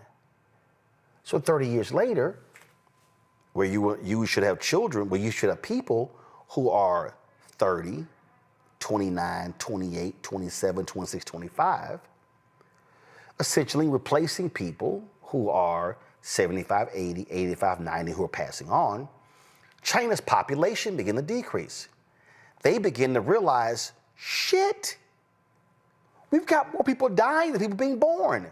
Why? Because of that one-child rule. So what do? Oh, hey, we need y'all to start having babies. And went to a two-child rule. They're now having to play catch-up. Understand what's happening in Ireland. Go to my iPad. Look at this. In 2008, the number of births in Ireland was 75,173. In 2022, it was 54,483. That's 2022. Y'all, that's 21,000 fewer births. So what that means is Ireland is going to be a dying nation unless you replenish the population with people. Well, here's the problem. They're not coming from other white European nations. Why?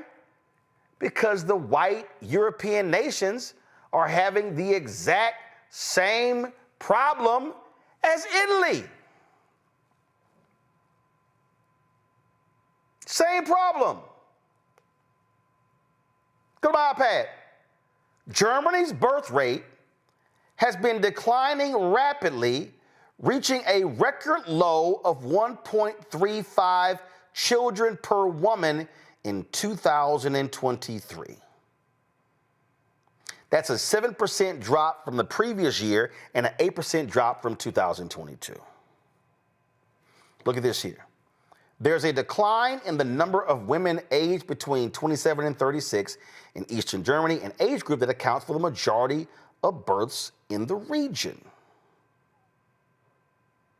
Germany's fertility rate has been below the natural replacement level of roughly 2.1 children per woman since 1970.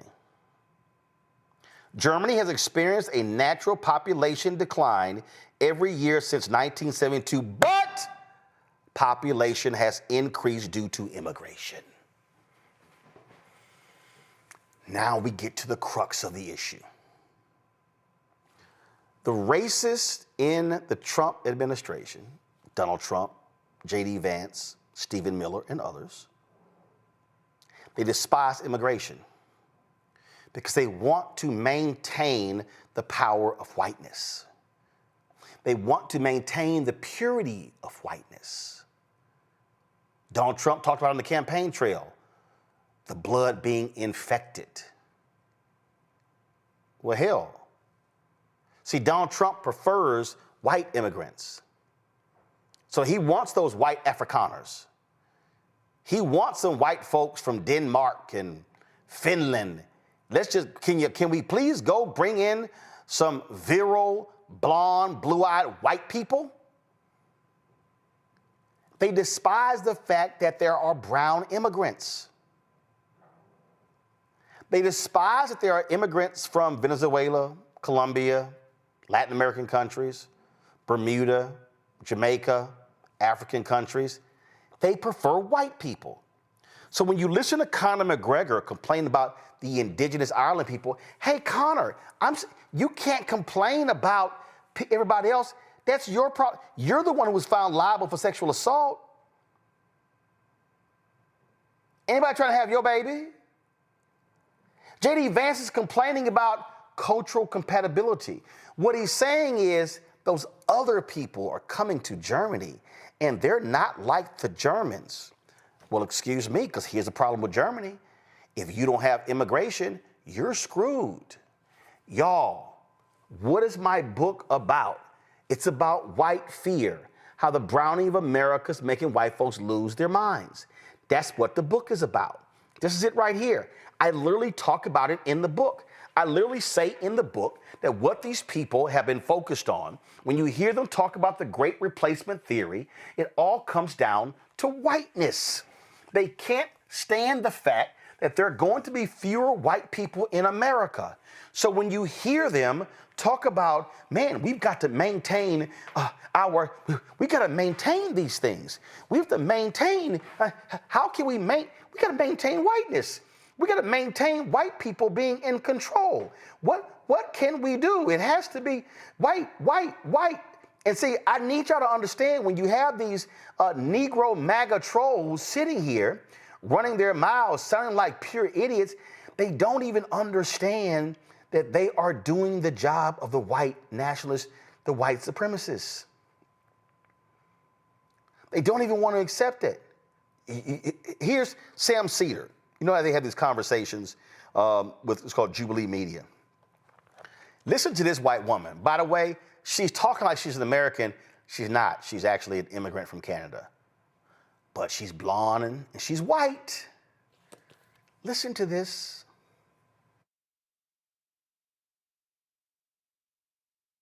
What's the problem with xenophobic nationalism? Don't you think that's better for Americans in general?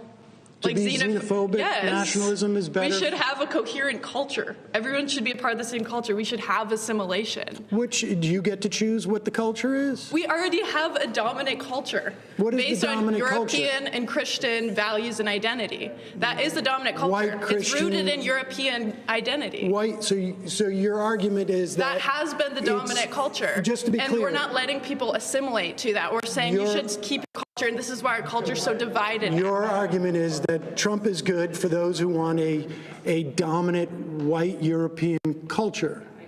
I mean, that is what America is. It's rooted in European identity and Christian values. That's what it has been. Would you really disagree with that? What is it then, if that's not the identity of America? Well, I think the identity of The America... majority of time, America's been a country. You don't think that's been the identity? Well, actually, no. I think actually the identity of America has been, you know, for better or for worse, a melting pot in that regard. Yeah, maybe since like the 1960s. Even then, like even we had this idea of a melting pot literally means assimilation too. It means melting. It means you're assimilating to the dominant culture. Is that not what melting means? No, it doesn't and mean now instead we're saying there's something wrong with xenophobia. Dominant culture. No. I mean, look, I gotta be honest with you, like, you and I have a fundamental disagreement. We will never see eye to eye on this. It's a choice. And people, I think what you're expressing, though, is really what the Trump movement at its heart is about. And I think that's problematic. I disagree. I don't think Trump's like anywhere close to being a Christian nationalist. That's ridiculous. Like Trump's basically a Democrat from like 15 years ago when it comes to social issues. So you don't think that he's conservative enough for you? Oh, definitely. Nowhere close. No. He's not xenophobic enough for you? No, he's trying to import a bunch of H-1Bs. Are you kidding? Right. Oh, so you want to get them out too? Yeah. No, I mean, literally sounding like J.D. Vance. I just need people to understand, y'all, this is not about the price of eggs. This is not about any of that. This is not about jobs. This is not about manufacturing.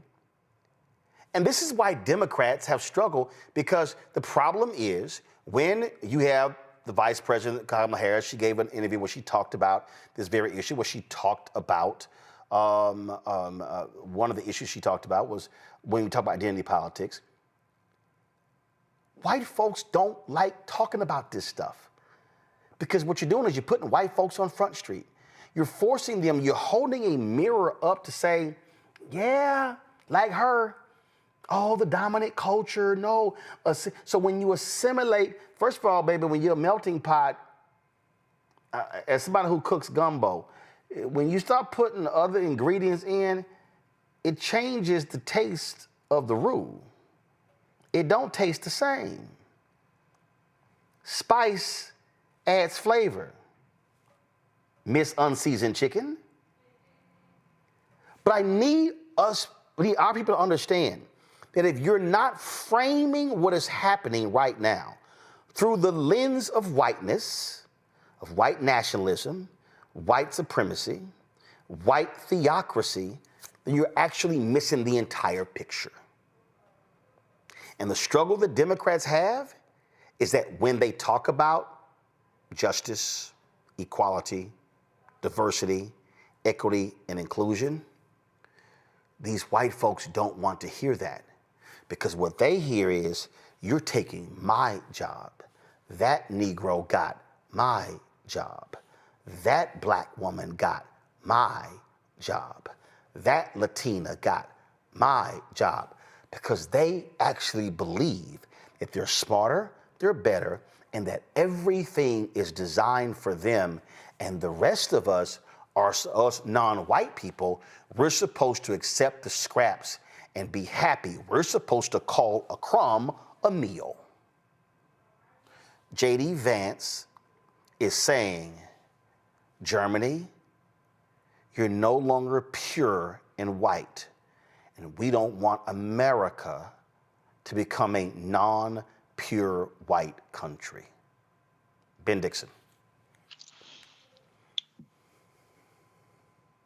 You know, Roland, as you laid that out, I'm sitting here and I'm thinking about the demographics of our community and how, when you contextualize it for what you're saying, brother, how homicides in our community, and I was just arguing with AI about the abortion rate in the black community. But in context of what you're saying, as pro-choice as I am, and I don't want to go into all those things, I'm a super pro-choice, but I just see a percentage of blackness that has been cut off, and I can't help but looking and seeing that that's exactly what people like J.D. Vance and that lily white girl who was going up against Sam Cedar, what they want. They fear more than anything else becoming the minority, because they assume that black people will do to them what they did to us. Now, they better be glad some of us are saved, right? But we don't want to do to them what they did to us. We want equity. We want justice. We want inclusion. We want them to get out of our way. Let us build our towns instead of you coming in like you did in Tulsa, Oklahoma, and burning it down and killing us. And so they fear the rise of a black population, of black power, of the black demographic, the black vote, black solidarity, not just here in the United States, but globally, with South Africans, no expropriation, or rather expropriation without compensation. Don't pay them a dime over there. As a matter of fact, also, don't send them here. Could you all send the Afrikaners back to Europe? We have enough white supremacist devils to deal with here in the United States of America already. That being said, I also think we need to look internally and say that every brother that we see getting killed, that's a family line that could have enhanced and grown our tribe. And every time we find ourselves forced because of the systemic factors, the economic factors, the realistic factors that lead sisters to making that particular choice, as black people, we got to stop killing our own so that we can do what we know we have to do, which is to grow as a tribe in the midst of a tribe that wants to exterminate us. Julian? I'm troubled by a couple of things. Basically, by the that white girl, somebody needs to do something to her. And since I am now full-blown Christian, I won't say what it would be, but somebody needs to do something to her. She has lost her cray-cray mind. But that's where we are, that people have lost their cray-cray minds. J.D. Vance has lost his cray-cray mind. Elon Musk with his South African behind. I mean, Roland, I hope we'll talk at some point about the elimination or the brother, the South African ambassador, because he said something that was mildly critical. They've expelled him from the United States. What we see is the fear, as you wrote very well in your book, the fear of a black planet. And it's not even a black planet. We don't want the planet. We just want our slice. And we want our slice. We want our opportunities. We want our possibilities. And these folks are determined that we're not going to have anything. And you see them. I'll tell you, Roland, my heart broke today.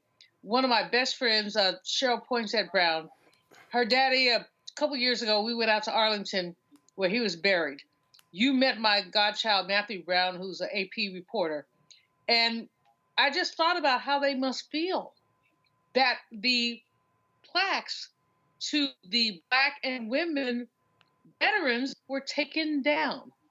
Yes, but the black erasure is part of the focus on white identity. That's what it's all about. Let's erase the history, let's erase the facts, let's elevate whiteness. And we have to continue. What I'm doing with some sisters and brothers right now is looking at the Saturday school movement, which you're a little younger than me, or maybe a lot. I'm aware of it, freedom schools. Anyway, back in the day, we were doing that. We need to do it again. We need to make sure that our young people are able to learn us. Because like I said, when I heard that, literally, I was at Arlington when Brother Brown, Elijah Brown, was buried. Yep. The 21-gun salute. And I just thought, how must they feel? Yeah, but again, though, it is, but we have to. But we're all this way. The voice of America is gone. Right, but I need to pull Omakongo in here because my next guest is waiting. Here's a piece that, again, Omakongo, that we have to just be mindful of. We have to look at these attacks through the lens of white cultural dominance. That is the goal. Oh, absolutely. And just to tie it into where you started about him being the most racist president since Woodrow Wilson, I mean, it's adding up. Mm-hmm. It's definitely adding up in very short order. And really, at the end of the day, if to look at it through any other type of prism, you're always going to be lost. You're always going to be confused. You're always going to say, I don't really understand. This is America. This is supposed to be the land of the free and blah, blah. But when you just add whiteness to it, literally everything makes sense. And for us to continue to not, I mean, as a society, for us to continue to not do this while Trump continues to get more racist by the day, you know, I'm not an expert on Woodrow Wilson. I mean, I know what he did in terms of segregating things, and you know, he made black people carry, you know, identity cards into like post office and all of those different types of things, airing Birth of a Nation and like.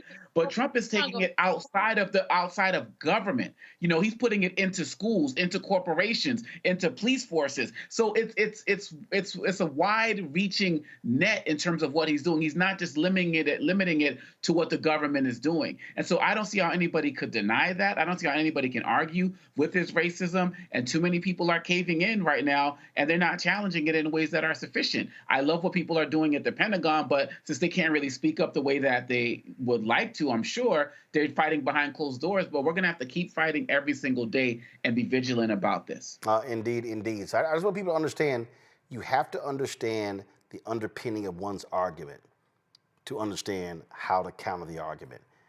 And everything that Tucker Carlson has focused on in the last several years, Fox News is literally built on white grievance. From the beginning, it's been white grievance. You go back and study the history. Conservative, digital, conservative talk radio, it's white grievance. They love saying, black folks, you're playing the victim. They are the greatest victim playing folks you can imagine. They believe right now that they are facing more racism than black people. Yeah. But it's more than anybody else. Folks, just beware. You're going to see more of it. So prepare yourselves. Real quick break, and when we come back, we're going to talk about how do you become a disruptor in this society. You're watching Roland Martin Unfiltered on the Black Star Network.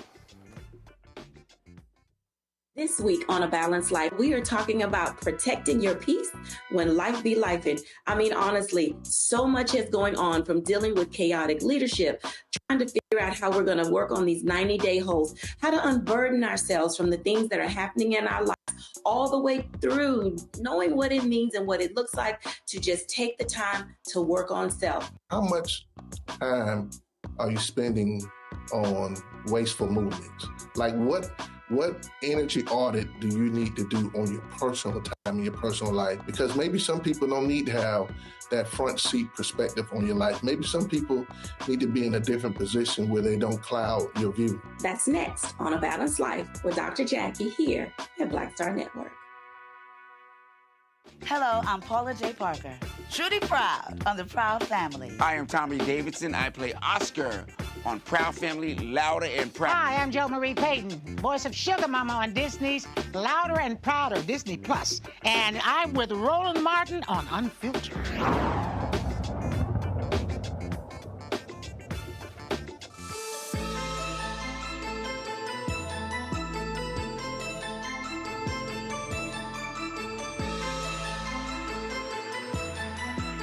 The new book out called Flip the Tables, The Everyday Disruptor's Guide to Finding Courage and Making Change. Alencia Johnson describes her exploration of transformation, resistance, and self-liberation. She joins me right now. Glad to have you here. Now, I ain't never really had a problem with disruption. I came out the womb disrupting shit. So that's been the case for the last 56 years. So when you describe disruption, what do you mean? Yeah, look, I mean, for someone like you, Roland, myself, we have this courageous spirit to constantly disrupt the spaces we're in with truth-telling.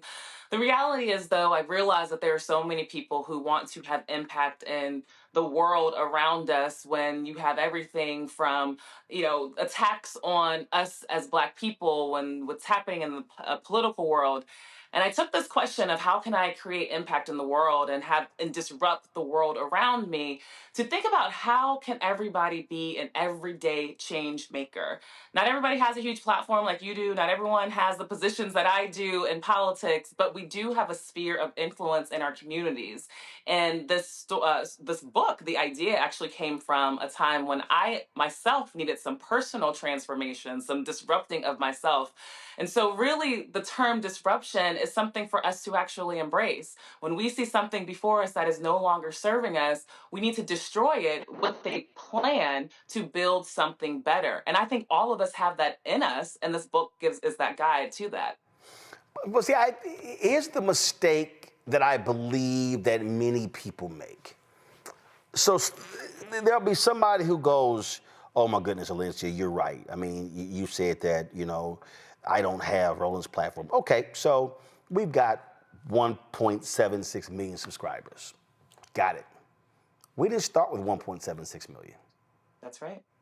When in September of 2017, we had 72,000 YouTube subscribers. When we launched the show a year later, we had 157,000. We built to it. So what I am always trying to remind people is, and I use Bishop Jakes as stop focusing on the Potter's House Bishop Jakes. And remember, he was digging ditches in West Virginia. Wife had the family, they were filling out food stamps. There was a time when he wasn't preaching to 1 million people. He was trying to preach to 50 people. And that's, I think people too often don't understand that no one who's, quote, big actually started big. They had to actually start where they were, which was small, and build from there. Look, I mean, Roland, I actually agree with you 100%, which is part of the reason I wrote this book, and I wrote it in 3 sections. First, disruption of self, so that we can find that courage to be our authentic self and give ourselves the courage and confidence it takes to just get started, right? To just get started posting a video on your Instagram for 15 people, to speak up in a school board meeting. It might not be in front of hundreds of thousands of people, but it is in front of someone, and you continue to build that muscle. And so, but that first starts with us finding the way to find the courage in order to be ourselves and go after what it is that we care about, whether it is in our personal life or professional life or the world around us. And then we have to have this big vision, disruption of vision, which is connected to that confidence and that courage. And then we're able to disrupt the community around us. And to this point that you're making, I do talk about some big examples of some amazing people in history and folks that I have worked for whose names we know. But I also talk about people like my grandmother who, while her name isn't necessarily in the history books, she told me countless stories of when she would travel through the South to hear Dr. King's speech or participate in movements, right? She talked to me about when she was in the NAACP. I talk about so many women who have started movements just by speaking out on social media, and then there have become followings of hundreds of thousands of people wanting to challenge gun laws because our kids were dying in schools. And there's an easy solution. If we fix the gun crisis in this country, we might not have as many children die in schools. So what you're saying is actually the ethos of this book. We just have to have the courage to get out there and also be okay with being misunderstood. The amount of times people start in these what seem small places and they get discouraged because other people don't understand what they're doing. They tell them, oh, you'll never have a big platform or you'll never have a sphere of influence. And that's where they get stuck and they stop. But a disruptor keeps going because they know eventually people will catch up. Eventually they will influence the right people, and that their courage and their continuing on this storytelling piece is actually what is needed, especially in a moment like this. There's a phrase that I use that I got some frat brothers, they crack up when I do this. Parking lot militants really get on my nerves. Those are the people after the meeting, when you leave work, y'all leaving the building, y'all in the parking lot, and man, they got courage. Oh, they talking about this and this and this wrong and that's wrong. We need to fix this. I don't know why he this, she that, whatever. And so then you sitting and agreeing with them, you talking to them, and then the next day you go to the office or you go to the meeting and you come in and look, you hyped, and then you bringing the stuff up. Then you look, you're like, you ain't gonna say nothing. And they ask, they little on us here. I call them parking lot. I cannot stand parking lot militants. I cannot stand people who can diagnose the problem and all that in the parking lot, but when it's time to put some skin in the game and put it on the line, they ass missing in action.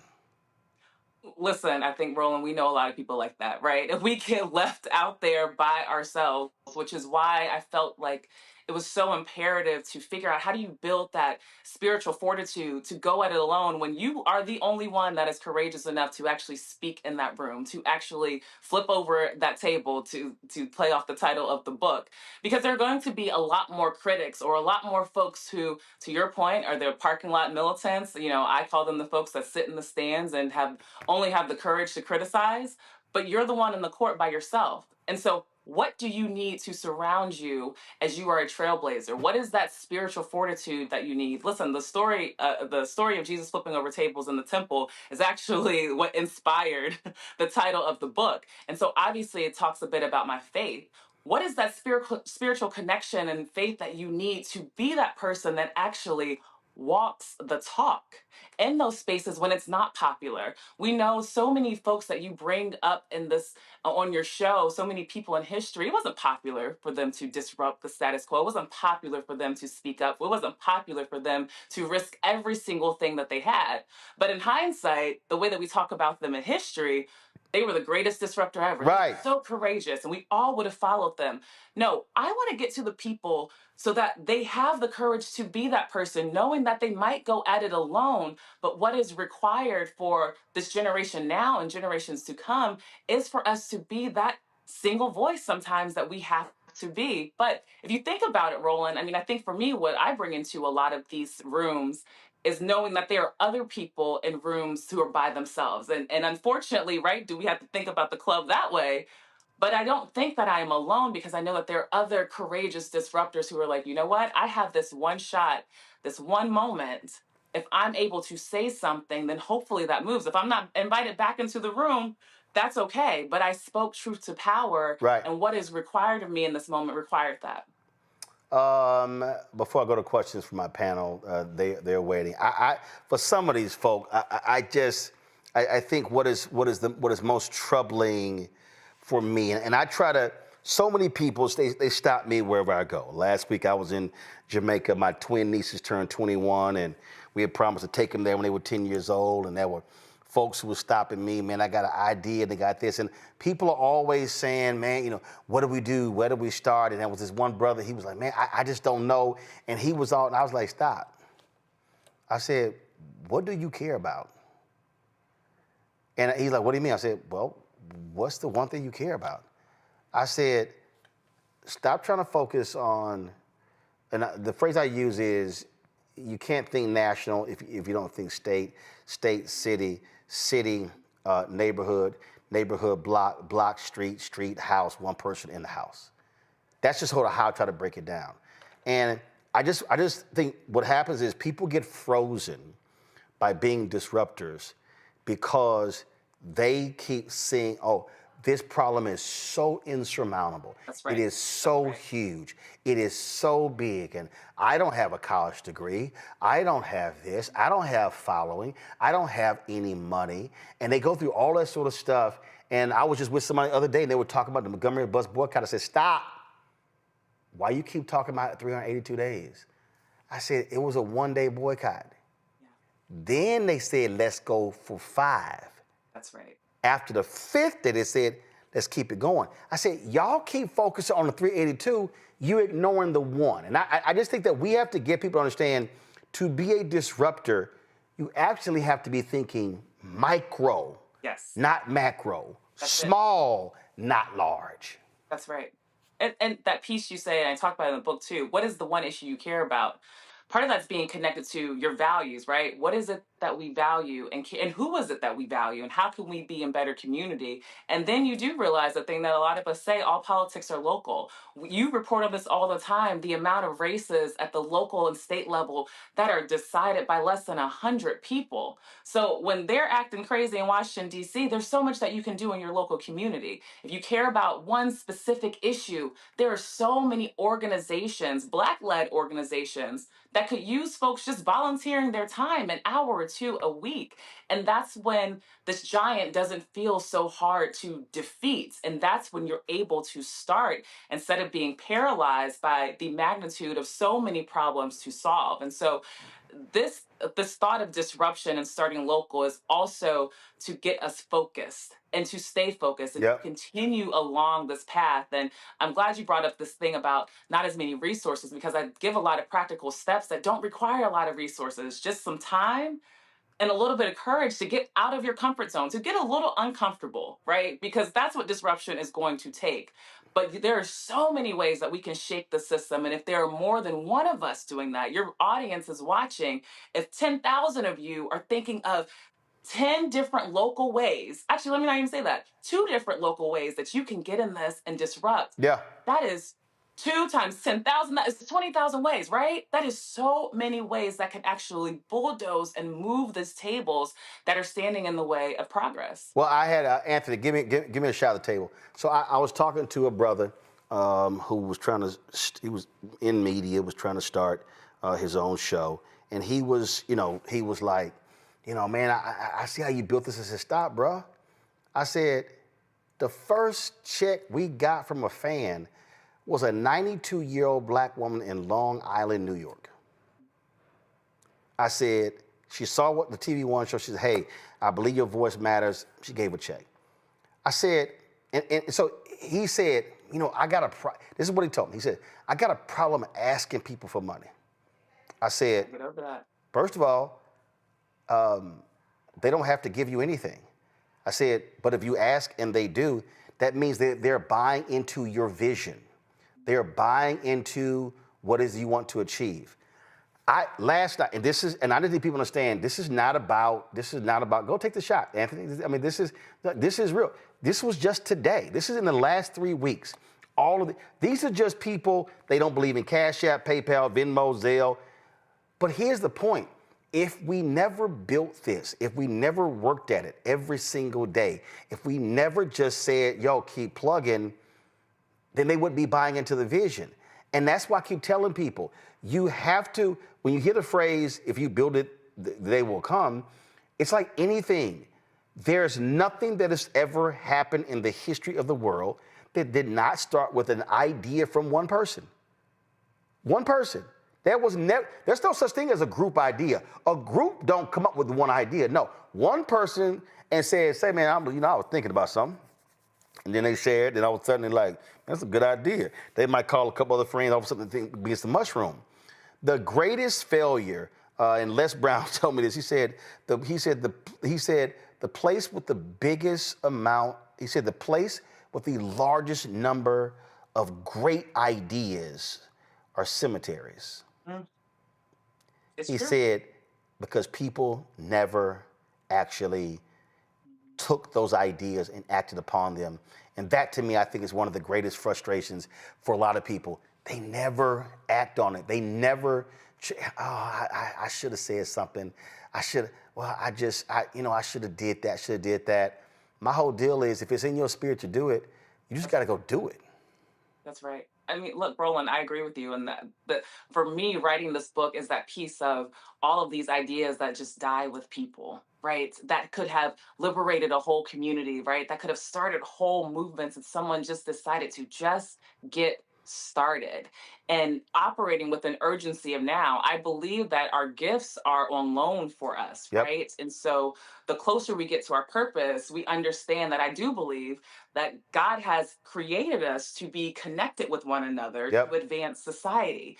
And when you understand that purpose, you do move with with a sense of urgency to get that vision out there and understand that, you know what, even if only 10 people are on board with it, that's more than just myself that are going out there with this vision. And maybe I won't see the full fruits of this labor, but I've already started to plant the seed, and it will give birth to something even beyond what I can potentially see. But it is what is required for us right now. And I want more people to be inspired to get up and act and continue to keep going and understand that, look, you will not make every shot you take, right? To use the sports analogy. But you gotta keep going. And the batting average gets better with the more shots that you take, right?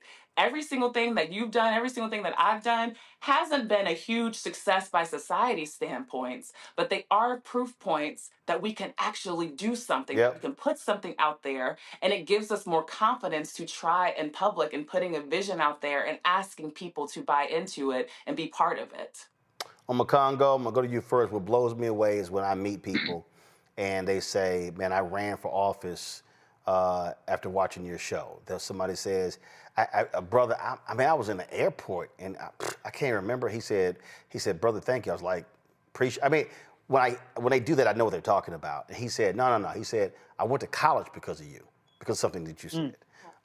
There's a brother last night, he pledged Alpha. They crossed last night.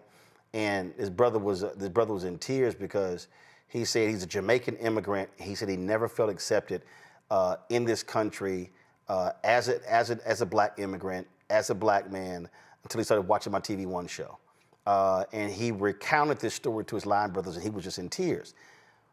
I'm saying that to somebody is that you never know who you're talking to, and you never know how what you say and what you do will be received by somebody else. But it's guaranteed that you never open your damn mouth, you'll never be able to touch somebody. Congo, go ahead. Congratulations, Ms. Johnson, on the publication of your book. I'm really looking forward to diving into it. I was on a podcast today, and a person who was the host asked me about books I would recommend for young people. So my question is, what age level would you say this book is for? I'm a college professor, but I also deal with high school students and the like. Could they also glean some lessons from your new book? Listen, I do think some of the content in the book might be a bit mature, but definitely college students, I made sure to actually include some of my college experience, especially when like Roland's been talking about him pledging out. He's a member of Alpha Alpha. I'm a member of Delta Sigma Theta Sorority Incorporated, and I was an overachiever. And I wanted to excel at every single thing, academics and every single thing, as well as my extracurriculars, but I was burned out. And I ended up talking about when I had a mental breakdown and was hospitalized before my senior year in high school. And I actually, in college. And so I talk about the ways that we are able to move through the world, releasing some pressure on ourselves, particularly as Black students. And so I think it is best fit for college students and then obviously young adults and even some of our peers here. But this question has also been raised several times on the book tour. And I said, okay, we need to do a young readers edition because a lot of our high school brothers and sisters could actually use this encouragement, especially as they have a lot of energy to navigate a world that needs more courageous disruptors. Thank you. On. My soror. Hi, soror. I am so happy to see you here and happy to learn about your book, for looking at it, reading it, and to marinating it. Because I think that a whole lot of what's going on with especially Black women these days is that sisters are holding themselves to extraordinarily high standards, and those high standards we can't always meet. We can't always meet them. We have stuff going on, juggling on, etc. I just had to put an email on my family website. Everybody has gone, actually, my mama, my aunties, and they said, so who's the elder? I'm like, me. And I said, oh, no, that's all right. Somebody else can have that. I don't act like an elder. So my baby who acts like an elder can have it. But what do we say when we flip the script and we talk about self-care in these times? Self-care is different than it was 4 years ago.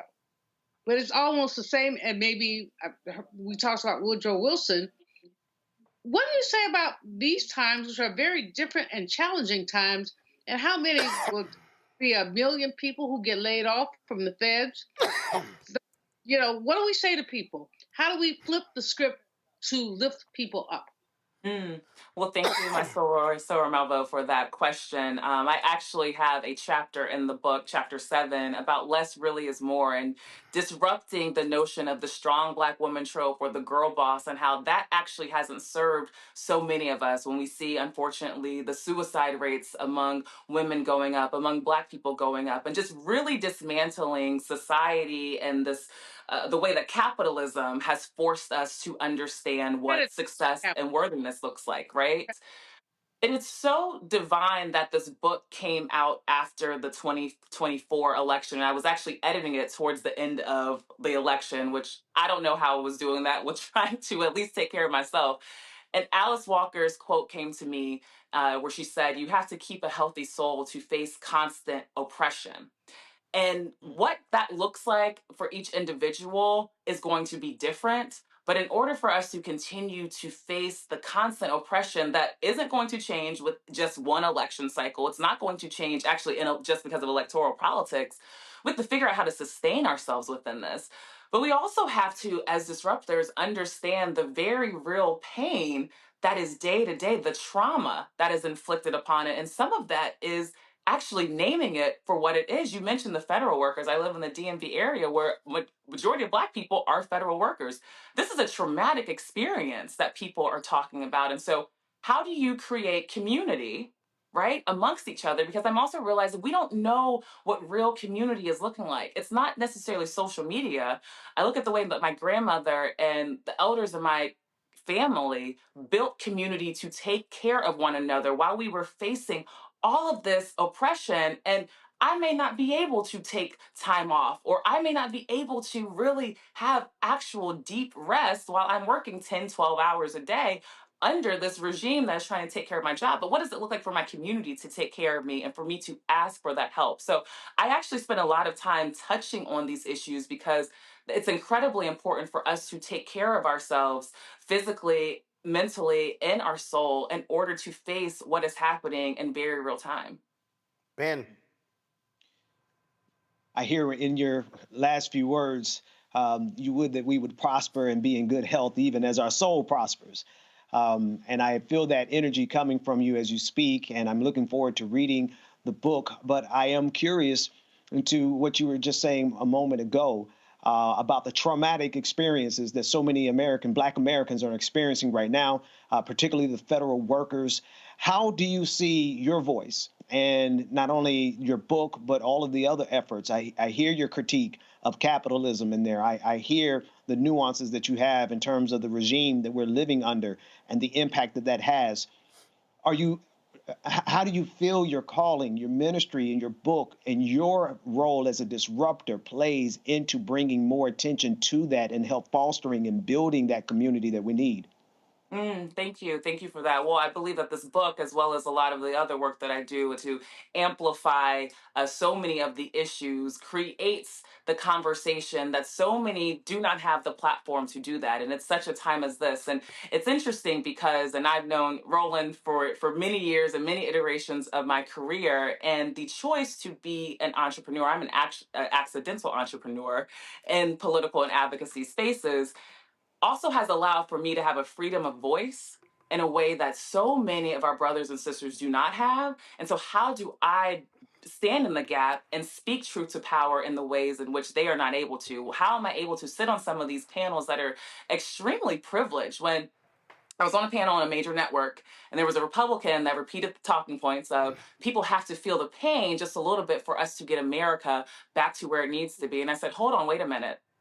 All of us are sitting here in this beautiful New York studio, and everybody around this table can afford $12 dozen eggs. But the people who are feeling this pain can't even decide whether or not they are going to pay their light bill or provide lunch for their kids, because now our schools no longer have free lunch programs. And it is important for me to use those positions to uplift those stories of people who are actually scared and vulnerable in this moment in spaces where no one's thinking about that, right? Where we're having this highbrow, educated conversation and we want to theorize things, but these are people's lives. And so I believe that is my calling right now, while also sharing with folks this playbook that will guide them as they're trying to navigate this very uncertain time that we're in, and this critical moment, I think, in our history where it's requiring us to do things that we had never thought that we possibly had to do. But they also feel as though that they have a partner in this and that they have someone who is amplifying what it is that they're going through on a daily basis. Last question for you. I ask this question to every author. What was their wow moment when writing or researching this book? Something that caused them to even go, wow, I forgot that, or I didn't think about that, or man, that thing there blew me away. Ooh, well, Roland, honestly, it was, there's a chapter in the book where I talk about the power of storytelling. And to this conversation you were having about the macro versus the micro, I'm talking about it in a very macro way. And as I'm writing into the book, I end up disclosing a lot of my own personal story connected to the topic that I'm talking about. And I didn't realize how powerful it was for me to really talk about the process it took for me to be courageous enough to share this story amongst my family, and how much more powerful it is for us to share these stories with our loved ones and in our communities versus just hearing about them in the media and TV and film. And I was surprised at how vulnerable I was, but how much more courage and confidence I have in being that vulnerable and sharing my own story, which is, I think, the key to being a disruptor, right? And having your story and telling your story doesn't require any money. It actually just requires you to get a little bit uncomfortable, but have confidence in that your story can open up so much in your community and beyond. And that was a transformative moment for me, Roland. And I, even reading the audiobook back to myself, I was moved myself to tears that I couldn't believe that my own story had that much power on myself. All right, folks, pull the book up. The book is called Flip the Tables. That's right. You see it right there, by Alencia Johnson. Y'all be sure to get it out. Alencia, we appreciate you joining us on the show. Thanks a lot. Thanks for having me. Folks, that is it for us. Let me thank, first of all, let me shout out Fayetteville State University. Their colors are blue and white, but they gave me this black and gold shirt. So I appreciate that when we were there last year. So what you shaking your head for, Julian? Look, you know it's only one fraternity. You know why I'm shaking my head. Why? Don't none and there won't be none, Roland. If their colors are white, why they give us you black and gold? Come on now, brother. What's the problem? Why? First of all, you can't hate on Daddy. Daddy? You tripping, bro. You can't hate. Even when you pledged. Not even go there. Even when you pledged long ago, when y'all had to recite the Greek alphabet, you had to start with alpha. No, we start with delta. That means y'all can't spell. No, we started with delta. Nope, that means y'all can't spell. We started with delta because delta comes first. No, boo. No, actually, you don't come first. Yes, we do. You ain't the first black college Greek organization, and you're not even the first black sorority. So come on now, let's stop it. Calm yourself. Calm yourself. You're not. Calm yourself. You're not. I'm very calm. Stop hating on the fact that Fayetteville State hooked me up with this black and gold shirt, just like Edward Waters. They gave me one as well, so I'll rock that one next week on the show. Pentecost ain't gonna give you none. Sigma Theta ain't gonna give you none. But you enjoy what you got. Darling, please, you know doggone well I can go through the Delta Sigma Theta convention. I'm more popular than you. Don't even start. Don't get me started. Don't get me started. You know. You know. You just like anxious for a fight today. No, look, I just shouted out Fayetteville State. You the one shaking your head because I said it was black and gold. I didn't say nothing. I shook my head. You decided to take my head shaking into your state. Well, you should not have had a response then. Just sit there. Just sit there and be stoic as possible. Makongo, I appreciate it. Thanks a lot. Pastor B. Yeah, whatever. Pastor Ben, thank you very much. And that child who's a Delta, no full well, she got to bow down to alphas. Julian, thanks a lot as well. Y'all, don't forget, if y'all want to join our Bring the Funk fan club, y'all want to join these folks, of course, who have sent us their checks and money orders, y'all please do so. Anthony, come on, get the shot, bro. Come on. If I'm pointing to the stuff, get the shot. Come on, you're too slow. Switch shots. Switch shots. Let's go. Thank you very much. Come on, you should be ready. All right, if y'all want to join these folks, do this here, Cash App. If you want to use Stripe, go to the Stripe QR code. That's right there, Stripe QR code. You can check it out. Click Cash App, pay to contribute. You can also use the Stripe QR code for credit cards. So your check and money order, P.O. Box 57196, Washington, D.C., 20037 7-0196. PayPal's R. Martin Unfiltered, Venmo RM Unfiltered, Zelle, Roland at RolandSMartin.com, Roland at RolandMartinUnfiltered.com. Be sure to download the Black Star Network app, Apple phone, Android phone, Apple TV, Android TV, Roku, Amazon Fire TV, Xbox One, Samsung Smart TV. You can also be sure to get my book, White Fear, How the Browning of America is Making White Folks Lose Their Minds. Available at bookstores nationwide. Get the audio version I read on Audible. Also, folks, if you want to, you can get your Roland Martin Unfiltered swag. That's right. Go to get our merchandise. Also, Black Star Network merchandise. We got T-shirts, hoodies, wall art, mugs, and more. Get your shirt, FAFO 2025. Also, don't blame me. I voted for the black woman. Go to rolandmartin.creator-spring.com. The QR code's there as well. And don't forget, if you want to download the app Fanbase, Again, Fanbase. You could also, if you want to participate in the crowdfunding, about 10.5 million has been raised, almost there to the goal of 17 million. Go to startengine.com/fanbase, startengine.com/fanbase. Folks, that's it. I will be broadcasting for the rest of the week from Texas. I'm traveling. I'll be in Houston tomorrow. I'm in Austin on Wednesday, where the Texas Legislative Black Caucus is honoring me with an Outstanding Texan Award. So look forward to that. So thanks a bunch, folks. And we'll see y'all on the show again. Shout out to Fayetteville State. Edward Waters University. I'll wear y'all stuff next. Let's see. I'm going on the road. I'll wear it next week. So I'll have y'all next week. So, all right, that's it, folks. I'll see y'all right here. Roland Martin Unfiltered on the Black Star Network. Holla! Black Star Network is here. Oh, no punch! I'm real revolutionary right now. Thank you for being the voice of Black America. All momentum we have now, we have to keep this going. The video looks phenomenal. See, this difference between Black Star Network and black-owned media and something like CNN. You can't be black-owned media and be scared. It's time to be smart. Bring your eyeballs home. You dig?